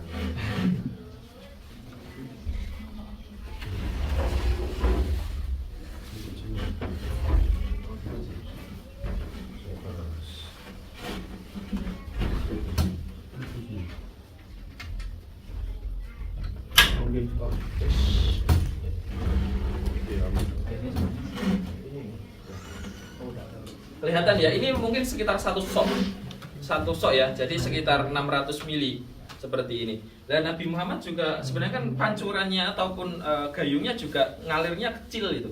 Nah tapi kalau sendirian, kalau ada teman mungkin lebih enak sendiri aja. Terima kasih banyak. Digantung ya. Gantung. Kalau temannya biasa gantung gini. Tapi kalau apa namanya lagi sendirian, perjalanan sendirian ini sendirian nggak apa-apa. Kita ambil contoh. Kita ambil apa namanya contoh, niatkan tangan ini sebagai bejana atau wadah. Lah ada beberapa bagian memang hanya diusap bukan dibasuh. Kalau apa namanya kalau wajib basuh jangan sampai genangannya hilang. Jadi mau berapapun jangan sampai genangannya hilang ketika sampai muka atau ketika sampai, contohnya yang dibasuh itu muka, tangan, kaki itu dibasuh. Kalau yang diusap itu rambut. Lah, ketika rambut yang diusap itu boleh dikipratkan gini lah, kemudian rambut masuk ke telinga. Terus gantian yang kiri sebenarnya barusan gini. Nah, terus langsung ke telinga, ini yang usap contohnya ya. Baik, saya contohkan ada beberapa yang memang fardu ataupun yang menjadi rukun dan sunnah. Ketika minim air, sunnahnya tinggalkan saja. Contohnya membasuh tangan pertama, kumur-kumur dan hidung itu dihilangkan saja, langsung ke muka saja dengan niatkan tangan ini sebagai bejana. Ini kalau kita di luar rumah yang kesulitan buat wudhu, pakai cara seperti ini. Bismillahirrahmanirrahim.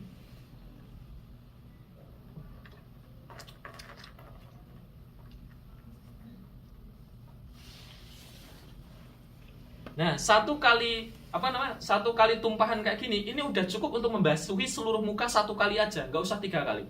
Satu kali aja, ini udah cukup. Selagi jangan dikiperatin ya. Ini masih ada genangan di sini. Lah genangan ini udah dihitung basuh. Ini udah basah semua di sini. Ini muka udah basah semua. Lanjut ke tangan kanan. Tangan kanan juga sama.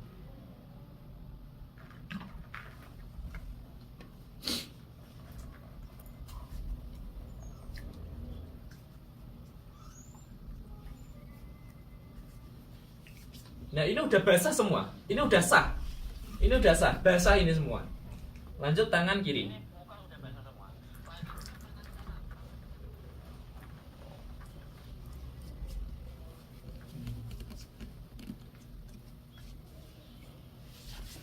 Nah ini juga dua-duanya udah basah.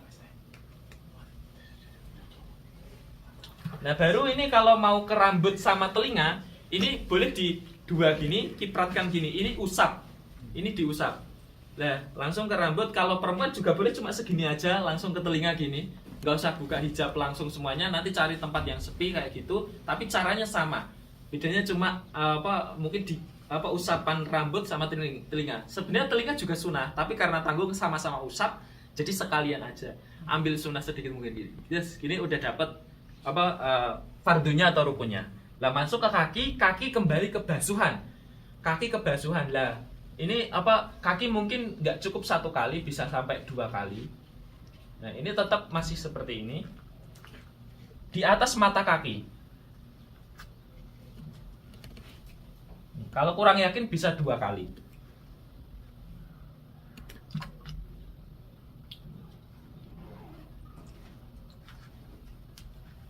Nah lanjut ke kaki kanan.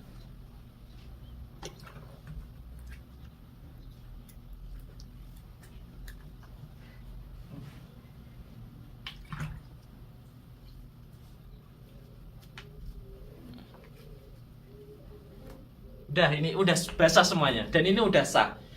Jadi dari takaran 1 sok masih sisa banyak sebenarnya. Masih sisa banyak sekali. Lah kalau mau kalau belum puas kucurin aja semuanya nggak apa-apa. Ini terakhir wah udah finish ini gitu.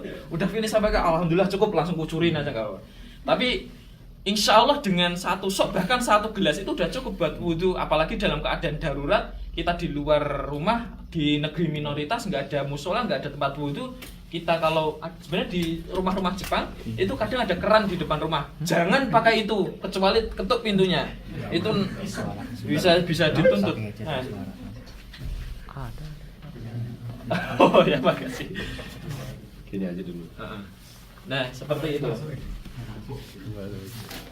Ya jadi bisa dipahami ya. Jadi nggak ada kesulitan sama sekali sebenarnya kita hidup di Jepang ini.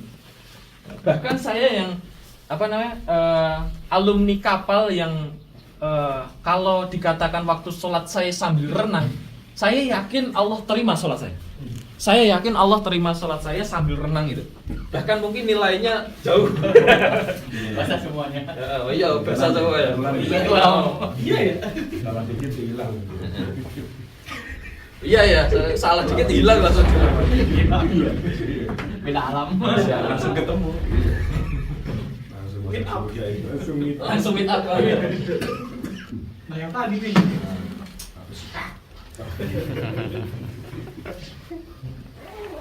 Baik, jadi seperti itu. Kita nggak ada kesulitan sama sekali di Jepang. Bahkan dengan satu sok yang Nabi Muhammad SAW terbiasa di waktu-waktu normal. Nabi Muhammad itu terbiasa di waktu-waktu normal itu cuma satu sok atau sekitar 600 sampai 800 mili itu di waktu normal. Apalagi kita yang di waktu mepet ataupun di waktu mendesak itu satu gelas atau mungkin sekitar 200 mili seperti tadi yang tak praktekkan itu masih sisa banyak sekali. Dan itu ada sah selagi tadi memenuhi syarat-syarat tadi, niatkan tangan sebagai bejana dan letakkan tangan itu sebagai basuhan di mana kita membasuh. Basuhannya ada di wajah, kedua tangan, kaki itu basuhan. Kemudian usap itu ada di kepala atau rambut. Seperti itu prakteknya. Baik, dari saya cukupkan sekian. Mohon maaf jika menyita waktunya cukup lama karena memang materinya cukup penting untuk teman-teman semua. Masuk ke sesi berikutnya, silakan Mas Rofi.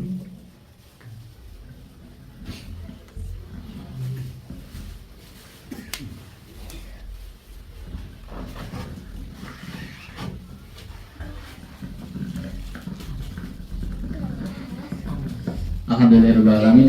Masya Allah ya, ilmunya bertambah lagi. Yang Usman yang awalnya tidak tahu, awalnya kurang paham, bukan tidak tahu, kurang paham tata caranya benar apa tidak ini yang dulu pernah saya lakukan gitu kan. Nah sekarang udah dijelasin, udah lebih jelas lagi malahan ya, udah lebih jelas lagi malah sampai hadis-hadisnya juga ada. Alhamdulillah kita ilmunya bertambah lagi. Ketika nanti keluar kota atau pergi-pergian jauh, tata cara ini mungkin bisa menjadi solusi yang baik buat kita menjalankan sholat. Jadi tidak ada alasan lagi untuk kita tidak sholat ya. Tidak ada alasan lagi untuk tidak sholat, karena Allah telah memberikan kemudahan dengan caranya beliau sendiri gitu. Ya. Oke, lanjut ke acara berikutnya yaitu tanya jawab. Silakan di antara teman-teman yang lain barangkali ada yang mau bertanya mengenai tata sholat di negeri Jepang ini, silakan. Sebenarnya sih ada juga sih, tapi lebih dulu audiens ini gimana nih? Ada pertanyaan apa enggak? Silakan. Ustadz, oke. Oh iya, ada triknya ya. Jangan lupa, Ustadz ngopi boleh. Gitu. Ngopi apa tuh? Nah, nanti yang lain bilangnya ngopi apa tuh, gitu ya. Oke. Nanti ada pertanyaan silahkan dijawab nanti. Ustadz ini yang akan menjelaskan. Silakan, ada yang mau bertanya? Monggo.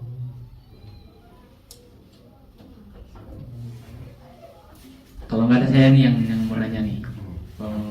Kalau nggak ada Harus dimulai. Harus dimulai dulu.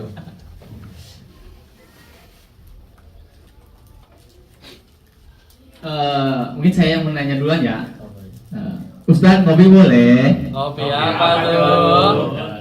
Ini nih apa Ustadz? Di perusahaan itu kita punya aturan ya.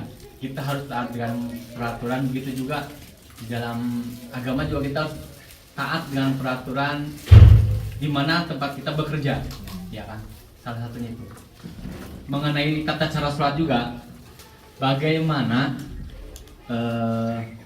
Contoh aja, kita mau sholat maghrib. Nah, posisi sholat maghrib itu kan sebentar nih, waktunya itu cuman 1 jaman lah, ya kan, waktu dari maghrib ke isyanya itu. Nah, sedangkan dalam 1 jam itu kita masih posisi dalam bekerja. Nah, contoh saya nih, saya mengambil waktu yang senggang di dalam pekerjaan saya untuk melakukan sholat. Padahal di aturan perusahaan boleh sholat, tapi dalam waktu istirahat. Nah, bagaimana hukumnya ketika kita sholat posisi kita lagi bekerja, apakah itu melanggar apa dosa bagi kita? Apa Allah itu menghalalkan bagi kita untuk sholat pas waktu kita kerja, sedangkan perusahaan udah ada aturannya, udah memberi aturannya untuk kita mengerjakan sholat. Nah itu bagaimana? Terima kasih.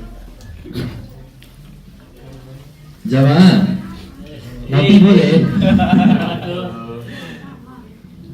Di atas hukum konstitusi ada kepres.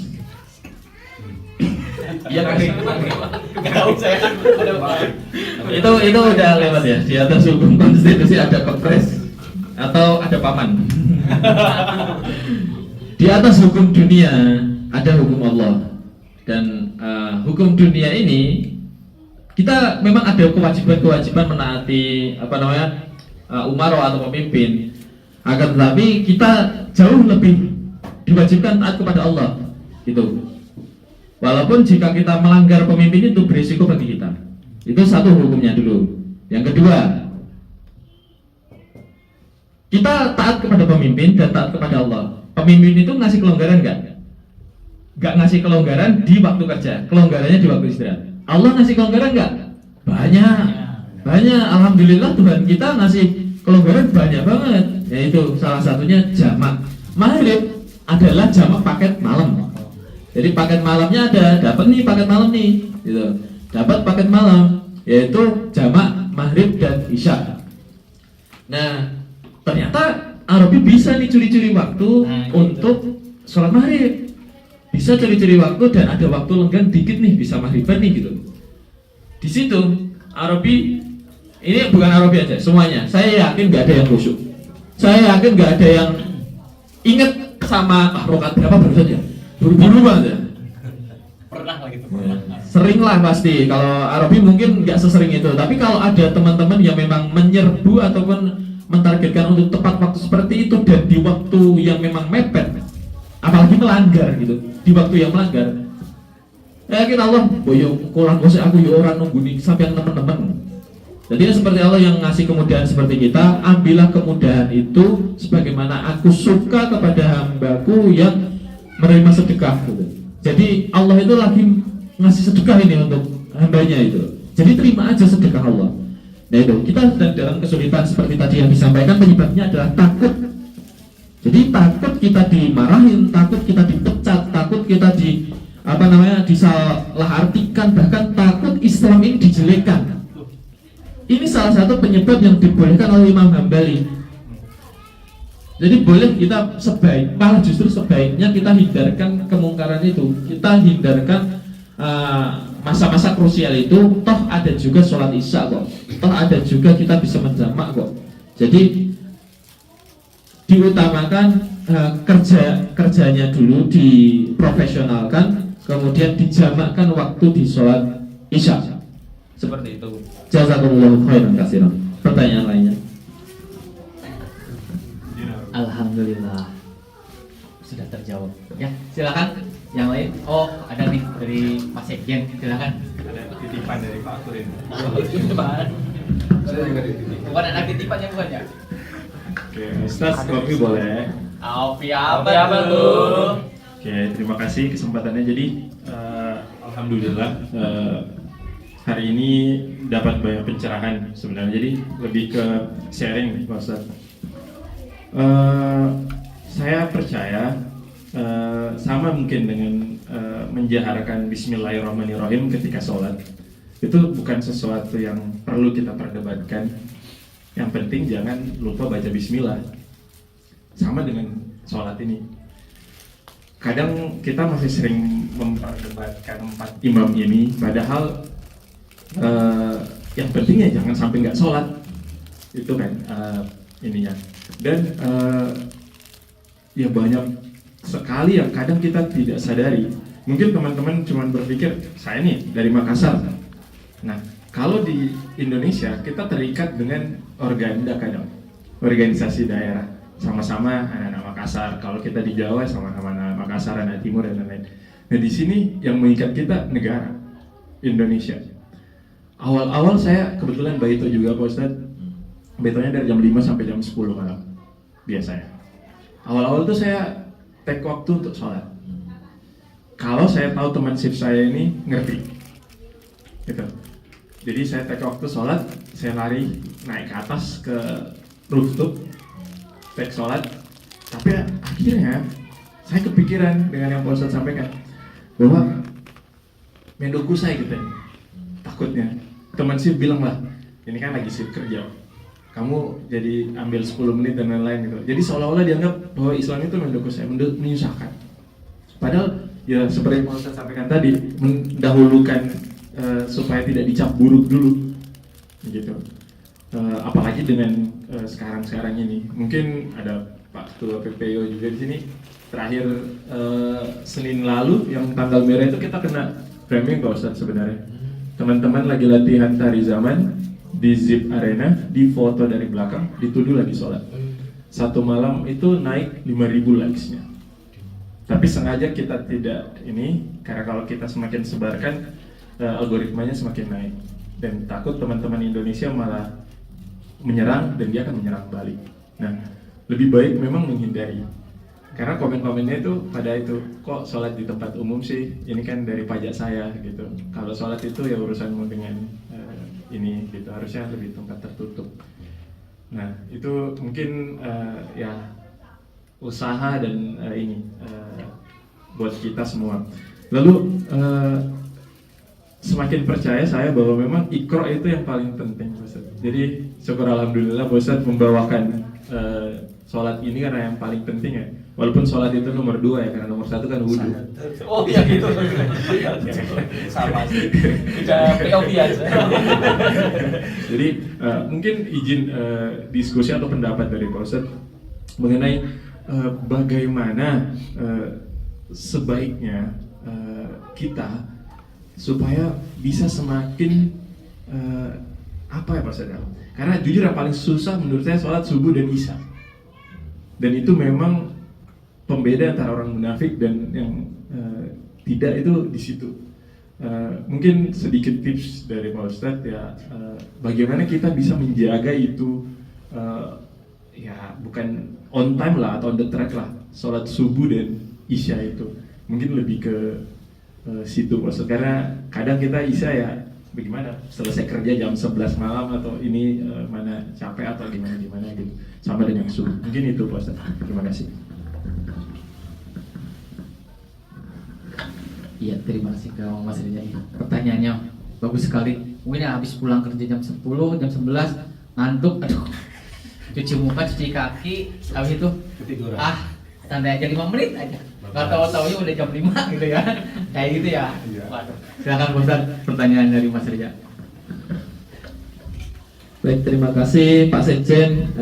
Ya memang ini kita itu ada di wilayah yang cukup riskan untuk beribadah di tempat umum, dan mungkin kita juga berada di kondisi di mana kita bekerja tapi juga tidak bisa mentolerir mengenai ibadah-ibadah yang mungkin bersifat pribadi masing-masing gitu. Nah, yang tentu kaidahnya kita dahulukan cegah kemungkaran terlebih dahulu daripada menjemput kebaikan itu, yang mana kebaikan itu bisa dijemput dengan cara menjamak tadi dan lain sebagainya, yang Allah juga sudah sediakan rukhsah, berbagai rukhsah kemudahan yang memang untuk umatnya agar enjoy menerima agama ini, menerima perintah-perintah Allah ini. Kembali ke pertanyaan ataupun saran dari pendosa seperti saya ini, bahwasanya kita mulai dulu dengan satu dalil. Nabi Muhammad SAW bersabda, al-ahdul ladzi bainana wa bainahumus sholatu faman tarakaha faqad kafara. Al-ahdul ladzi bainana wa bainahumus sholat, yang membedakan antara kita orang Islam dengan mereka orang kafir adalah sholat. Faman tarakaha, yang tidak mengerjakannya secara sengaja, faqad kafara, telah kafir kepada Allah. Intinya kerjakan gitu, kerjakan, kalau enggak ya dicap kafir sama Allah. Tapi ini dalil untuk kita sendiri, jangan sampaikan dalil ini untuk orang lain. Jadi misal orang itu nggak sholat ya kamu kafir, itu nggak bisa. Allah mengkafirkan kita karena kamu kok nggak mau sujud sama aku, ngenai gampang, ustaz kayak celet jawab gitu. Yo kurang apa? Nah gampangannya seperti itu. Sekarang ini, kalau dari saya, ini sepengalaman saya aja ya. Kalau dalil udah tak sampaikan, izinkan saya menyampaikan pengalaman. Saya kerja 20 jam sehari tanpa istirahat. Itu waktu di kapal Indonesia. 20 jam sehari tanpa istirahat, 4 jam. Kemudian pernah juga 2 hari tidak tidur karena ada beberapa kendala kerja juga. 6 bulan nggak lihat darat, nggak nginjek darat. 6 bulan nggak nginjek darat. Jadi cuma dilihatin pulau dari jauh itu rasanya kaki gatel, pengen nyemplung, pengen kesana saking stresnya. Dari pengalaman saya, alhamdulillah saya tidak pernah tinggal satu sholat, tidak pernah tinggal puasa. Dengan pekerjaan seberat itu, taruhnya Pak. Sekarang bagi teman-teman wes, ini pukulan dari saya. Seberat apa pekerjaan kalian? Gak mungkin lebih di atas 15 jam. Ya enggak? Ada yang pernah lebih di atas 15 jam? Pernah? Oh berapa? Dari jam 8 pagi sampai jam 2 pagi. 8 pagi, 2 pagi berarti 18 jam. masih banyak aku lah. Iya, makanya kan Masih 15 banyak jam. aku. Pernah mau kan apa ketemu ombak 20 meter? Waduh, jangan Pak. Jangan. Nggak usah. Ya. Tapi kayak jadi aja ya. Pernah dihadapkan dengan 2 tornado sekaligus. Pernah dihadapkan dengan bajak laut di area Sulawesi, Kalimantan. Oh, nyasar ke sini ya. Bosnya nih. Ini dari Pak.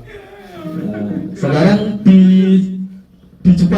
Jepang alhamdulillah udah agak berkurang jam kerjanya, nggak kayak di kapal Indonesia yang gila-gilaan. Di Jepang masih standar 8 sampai 10 sampai 12 lah gitu. Tapi di situ kerjanya di laut yang mana ombak tetap terjang, musim panas puasa 14, 15, 16 jam. Sebenarnya kalau dari saya sendiri nggak masalah untuk meninggalkan puasa karena rusuhnya yang begitu berat saat itu. Keadaannya memang begitu berat karena memang, tapi alhamdulillah Allah nggak pernah memberi rasa haus kepada saya. Saya nggak pernah haus dalam panas itu, saya nggak pernah lapar dalam 16 jam itu, dan saya nggak pernah capek dalam perjalanan ombak lautan itu. Alhamdulillah ketika puasa saya malah justru semakin melek. Ternyata apa? Niat sholat nggak niat sholat ya nggak mungkin mau sholat itu. Niat taat sama Allah enggak, ya udah mau aku pengen sholat tapi taatku masih kurang, ya sulit. Perkuat niatnya. Ya ayyuhalladzina amanu ittaqullaha haqqa tuqatih wa la tamutunna illa wa antum muslimun. Hai orang-orang yang beriman, kita beriman insyaallah, amin, alhamdulillah. Kita dipanggil dengan panggilan cinta loh sama Allah itu. Ya ayyuhalladzina amanu, hai orang-orang yang beriman, hai orang-orang yang mempercayai aku, hai orang-orang yang cinta sama aku, itu panggilan sayang loh. Beda sama panggilan ya ayuhan nas, hai manusia. Nah, semua orang di dunia sama Allah pernah dipanggil dengan panggilan itu, tapi hanya orang-orang tertentu yang dipanggil ya ayyuhalladzina amanu, khususnya ittaqullaha haqqa tuqatih, bertakwa kamu dengan sesungguhnya takwa. Wala tamutunna illa wa antum muslimun, jangan sekali-kali kamu mati kecuali mati dalam keadaan muslim. Jadi itu panggilan saya untuk kita. Pedoman saya, ini saya bisa mati kapan aja ini, apalagi di laut. Tapi alhamdulillah Allah selamatkan saya berkali-kali. Saya ini sedikitnya saya ajarkan doa ya. Bisa tirukan? Bismillahirrahmanirrahim. Bismillahirrahmanirrahim. Bismillahi la yazurru ma'ashmihi syai'un wala fis sama'i fa huwa sami'un alim. A'udzubika limatillahi tamati min syarri ma khalaq. Ini doa yang pertama, Bismillahirrahmanirrahim fil ardi wala fis sama'i fa huwa sami'un alim. Dengan nama Allah, aku berlindung dengan nama Allah yang mana ketika aku berlindung kepadanya tidak ada keburukan baik di bumi maupun dari langit. Jadi ini perlindungan dari Allah yang menutupi manusia dari segala keburukan dari pagi hingga petang, dari petang hingga pagi. A'udzu bikalimatillahi tammati min syarri ma khalaq. Aku berlindung kepada Allah dari kalimat-kalimat dan juga keburukan yang Allah ciptakan. Jadi ini berlindung dari segala keburukan, contohnya hewan buas dan lain sebagainya, seperti manusia begal dan lain sebagainya. Insya Allah kalau berjalan dengan doa ini setiap maghrib atau subuh, berdoa dengan doa ini, Allah jaga dia dari segala macam bahaya. Dan itu saya rasakan ketika saya di kapal. Bajak laut nggak bisa bunuh kita. Ular paling berbisa ular apa? Ular laut kan. Ular laut sangat berbahaya. Dan saya pernah ada orang Kupang, orang timur, itu mainan sama ular laut begini, diputar-putar terus dilempar ke atas. Dilempar ke atas. Qadarullah ular itu nggak jatuh ke laut, tapi jatuh ke buritan kapal atau di atap kapal. Selama 2 minggu gak kelihatan ular itu. Kita udah cari-cari gak ketemu. Dan qadarullah, kita itu kan namanya nelayan, tidur itu sembarangan. Tidur ada di dek, ada di jaring, ada di apa. Saya tidur di atas tali. Tidur di atas tali gini, jatuh dari buritan. 2 minggu ular laut kalau di darat. Ular laut kalau di darat 2 minggu kelaparan gak? Kepanasan gak? Pasti jadi agresif. 100% jadi agresif.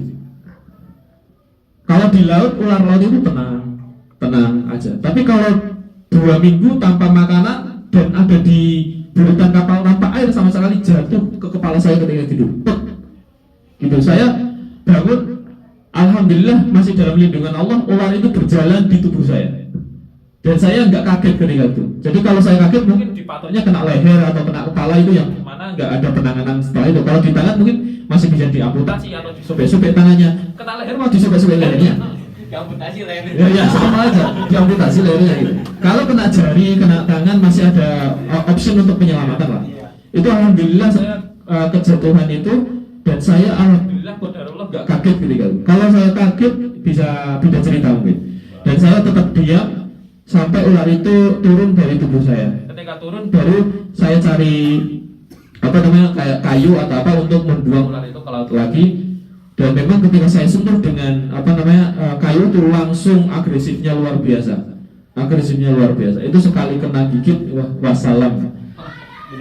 Nah, jadi bukan cuma itu.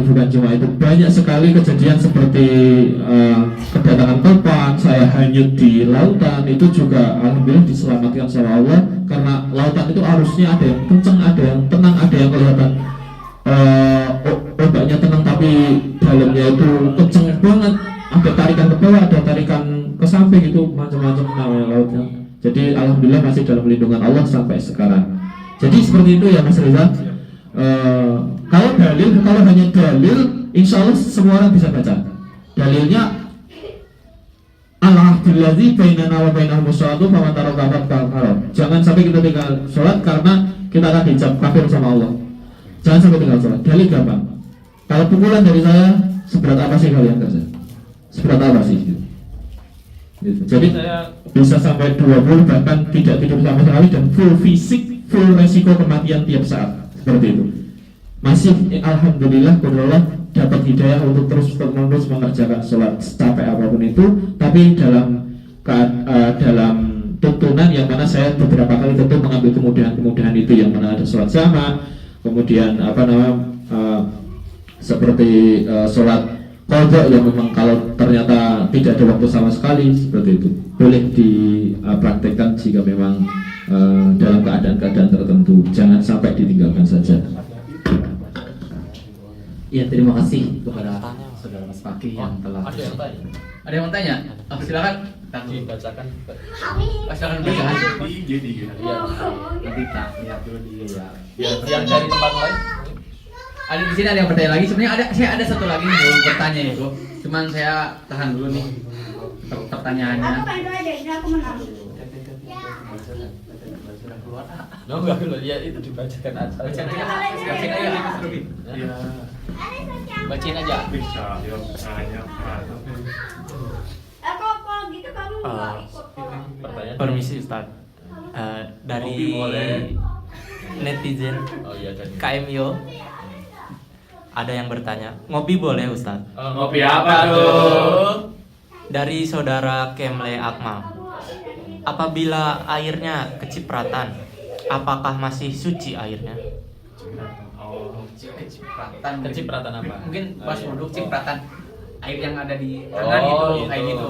Itu bagaimana hukumnya? Mungkin bisa dijawab. Oh iya. Terima kasih. Bab berikutnya nih. Ayo. Ya, bab berikutnya. Nah, ini alhamdulillah belum malam ini lengkap atau kita bikin kajian urut ya seperti yang kemarin bikin alfa gitu juga baru sampai bab air. Qala Rasulullah sallallahu alaihi wasallam, innal ma'a tahuru la yunajjisu syai'un.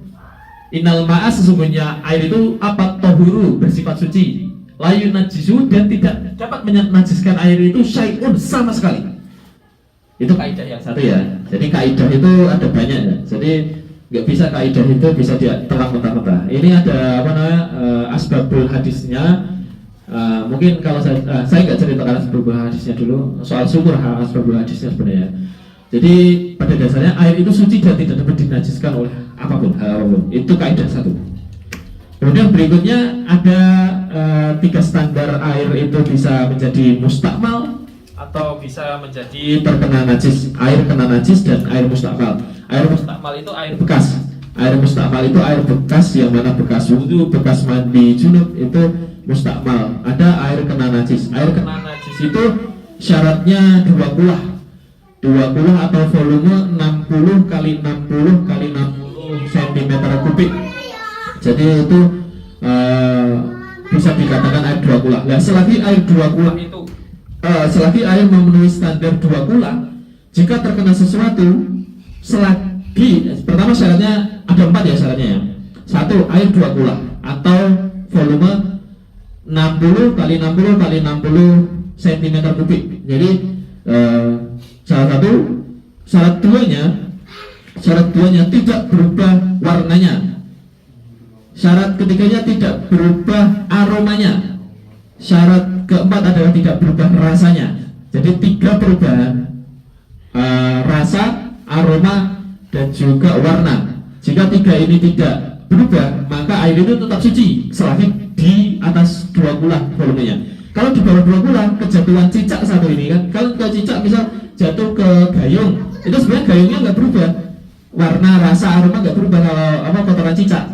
Nah tapi kalau di bawah 20 ya tetap air itu jadi mutanajis atau terkena najis. Pertanyaannya, ini air kecipratan air mustakmal. Kecipratan air mustakmal itu kalau kita ngambil dari kolah ya, misal ini kolah, ngambil dari air, niatkan tangan ini bukan untuk membasuh tapi untuk menjadi bejana. Nah, kalau untuk menjadi bejana maka itu bukan air mustakmal. Tapi kalau air mustakmal itu sengaja diteteskan gini, itu jadi mustakmal. Kalau di bawah 20 loh, kalau di bawah 20. Kalau tadi seperti pakai gelas itu, pakai gelas nyipratnya sengaja, itu jadi mustakmal. Kalau nggak sengaja, nggak mustakmal. Nah, jadi air mustakmal itu apabila air yang dipergunakan tetesannya itu sampai kepada tetesan air yang akan kita gunakan kembali dan volumenya di bawah 20. Itu maka mustakmal. Kalau di atas 20 tidak mustakmal. Kemudian jika di bawah di atas 20 pakai tangan langsung nyemplung dengan niat untuk membasuh tangan, itu tetap sah dan airnya tidak mustakmal kalau di atas 20. Kalau di bawah 20 tidak bisa dicelupkan. Bisa dicelupkan tangan dengan niat tangan ini sebagai bejana. Di sini bisa dipahami ya. Gitu. Agak cukup rumit kalau mau dituliskan, tulis sendiri. Ya, terima kasih. Ada pertanyaan lagi? Iya, itu netizen KNIO udah dijawab ya sama Mas Fakih sendiri. Ini ada pertanyaan lagi nih Pak Ustadz sebenarnya. Satu lagi. Ustadz, ngopi boleh? Ngopi apa tuh? Ini nih Pak Ustadz, soal sholat maghrib lagi ceritanya nih. Sholat maghrib ketika saya ini seperti pernah dengar Ustadz Mamah Dede ya dulu Ustazah Mamah Dede dalam ceramahnya itu seperti ini, ketika bulan Ramadan kalau kita kan suka lupa sahur, tahu-tahu udah subuh gitu kan. Nah, daripada kita lupa untuk berniat puasa, kita niatkan kita untuk puasa sebulan penuh. Jadi ketika kita lupa, kita udah niat untuk puasa sebulan penuh ini gitu. Ya niatkan nih, udah niat dari awal nih Ustaz. Nah, kita ambil, bolehkah kita ambil kata-kata itu ketika kita sholat maghrib? Contoh, kita sibuk nih kerja, maghrib lupa nih gak niat untuk di jamak ke sholat isya. Lupa. Tahu udah isya lagi lah, lupa nih, gak diniat. Tapi kita sebelumnya udah, ya Allah, kalau saya lupa sholat maghrib, saya udah niatin untuk buat nanti ketika di jamak. Begitu. Apakah itu diperbolehkan di dalam Islam? Apa gimana nih hukumnya nih Ustaz? Terima kasih. Jadi ini langsung saja karena waktunya sedikit. Niat jamak itu bukan ketika kita meninggalkan jamak sholat awal menuju jamak takhirnya, tapi ketika mau sholat jamaknya itu. Jadi misal kita tahu nih hari ini kita tahu maghrib ini kita perjalanan, kita tahu maghrib ini ada kendala. Ya kita udah nggak usah sholat aja, nggak usah diniatin nanti tak jamaah. Kalaupun ada angan-angan nanti tak jamaah itu kan biasa, tapi nggak ada ketentuan harus nih saya berniat nanti isya mau menjamak sholat maghrib dan isya itu, atau menjamak takhir sholat maghrib dan isya itu nggak ada. Niatnya itu jatuh ketika sebelum sholat, yang mana waktu isya itu. Waktu isya itu niatnya ada di niat sholat maghrib jamak, niat sholat isya-nya niat sholat isya biasa, itu aja. Nah kemudian terkait dengan niat puasa dalam 1 bulan, niat puasa dengan 1 bulan itu hanya berlaku ketika sebelum puasa hari pertama. Jadi kalau udah lewat puasa hari pertama itu nggak bisa dirangkap menjadi 1 bulan lagi karena udah lewat hari pertama. Itu aja ya. Jadi mungkin sudah 40. Kalau ada boleh nanti datang ke masjid, kita ngopi bareng, ataupun bisa disimpan dan ditanyakan di kolom komentar konten-konten Instagram KMIO. Terima kasih dari saya, cukupan sekian. Doa kafaratul majlis dari Kak Robia. Baik, terima kasih. Wassalamualaikum warahmatullahi wabarakatuh.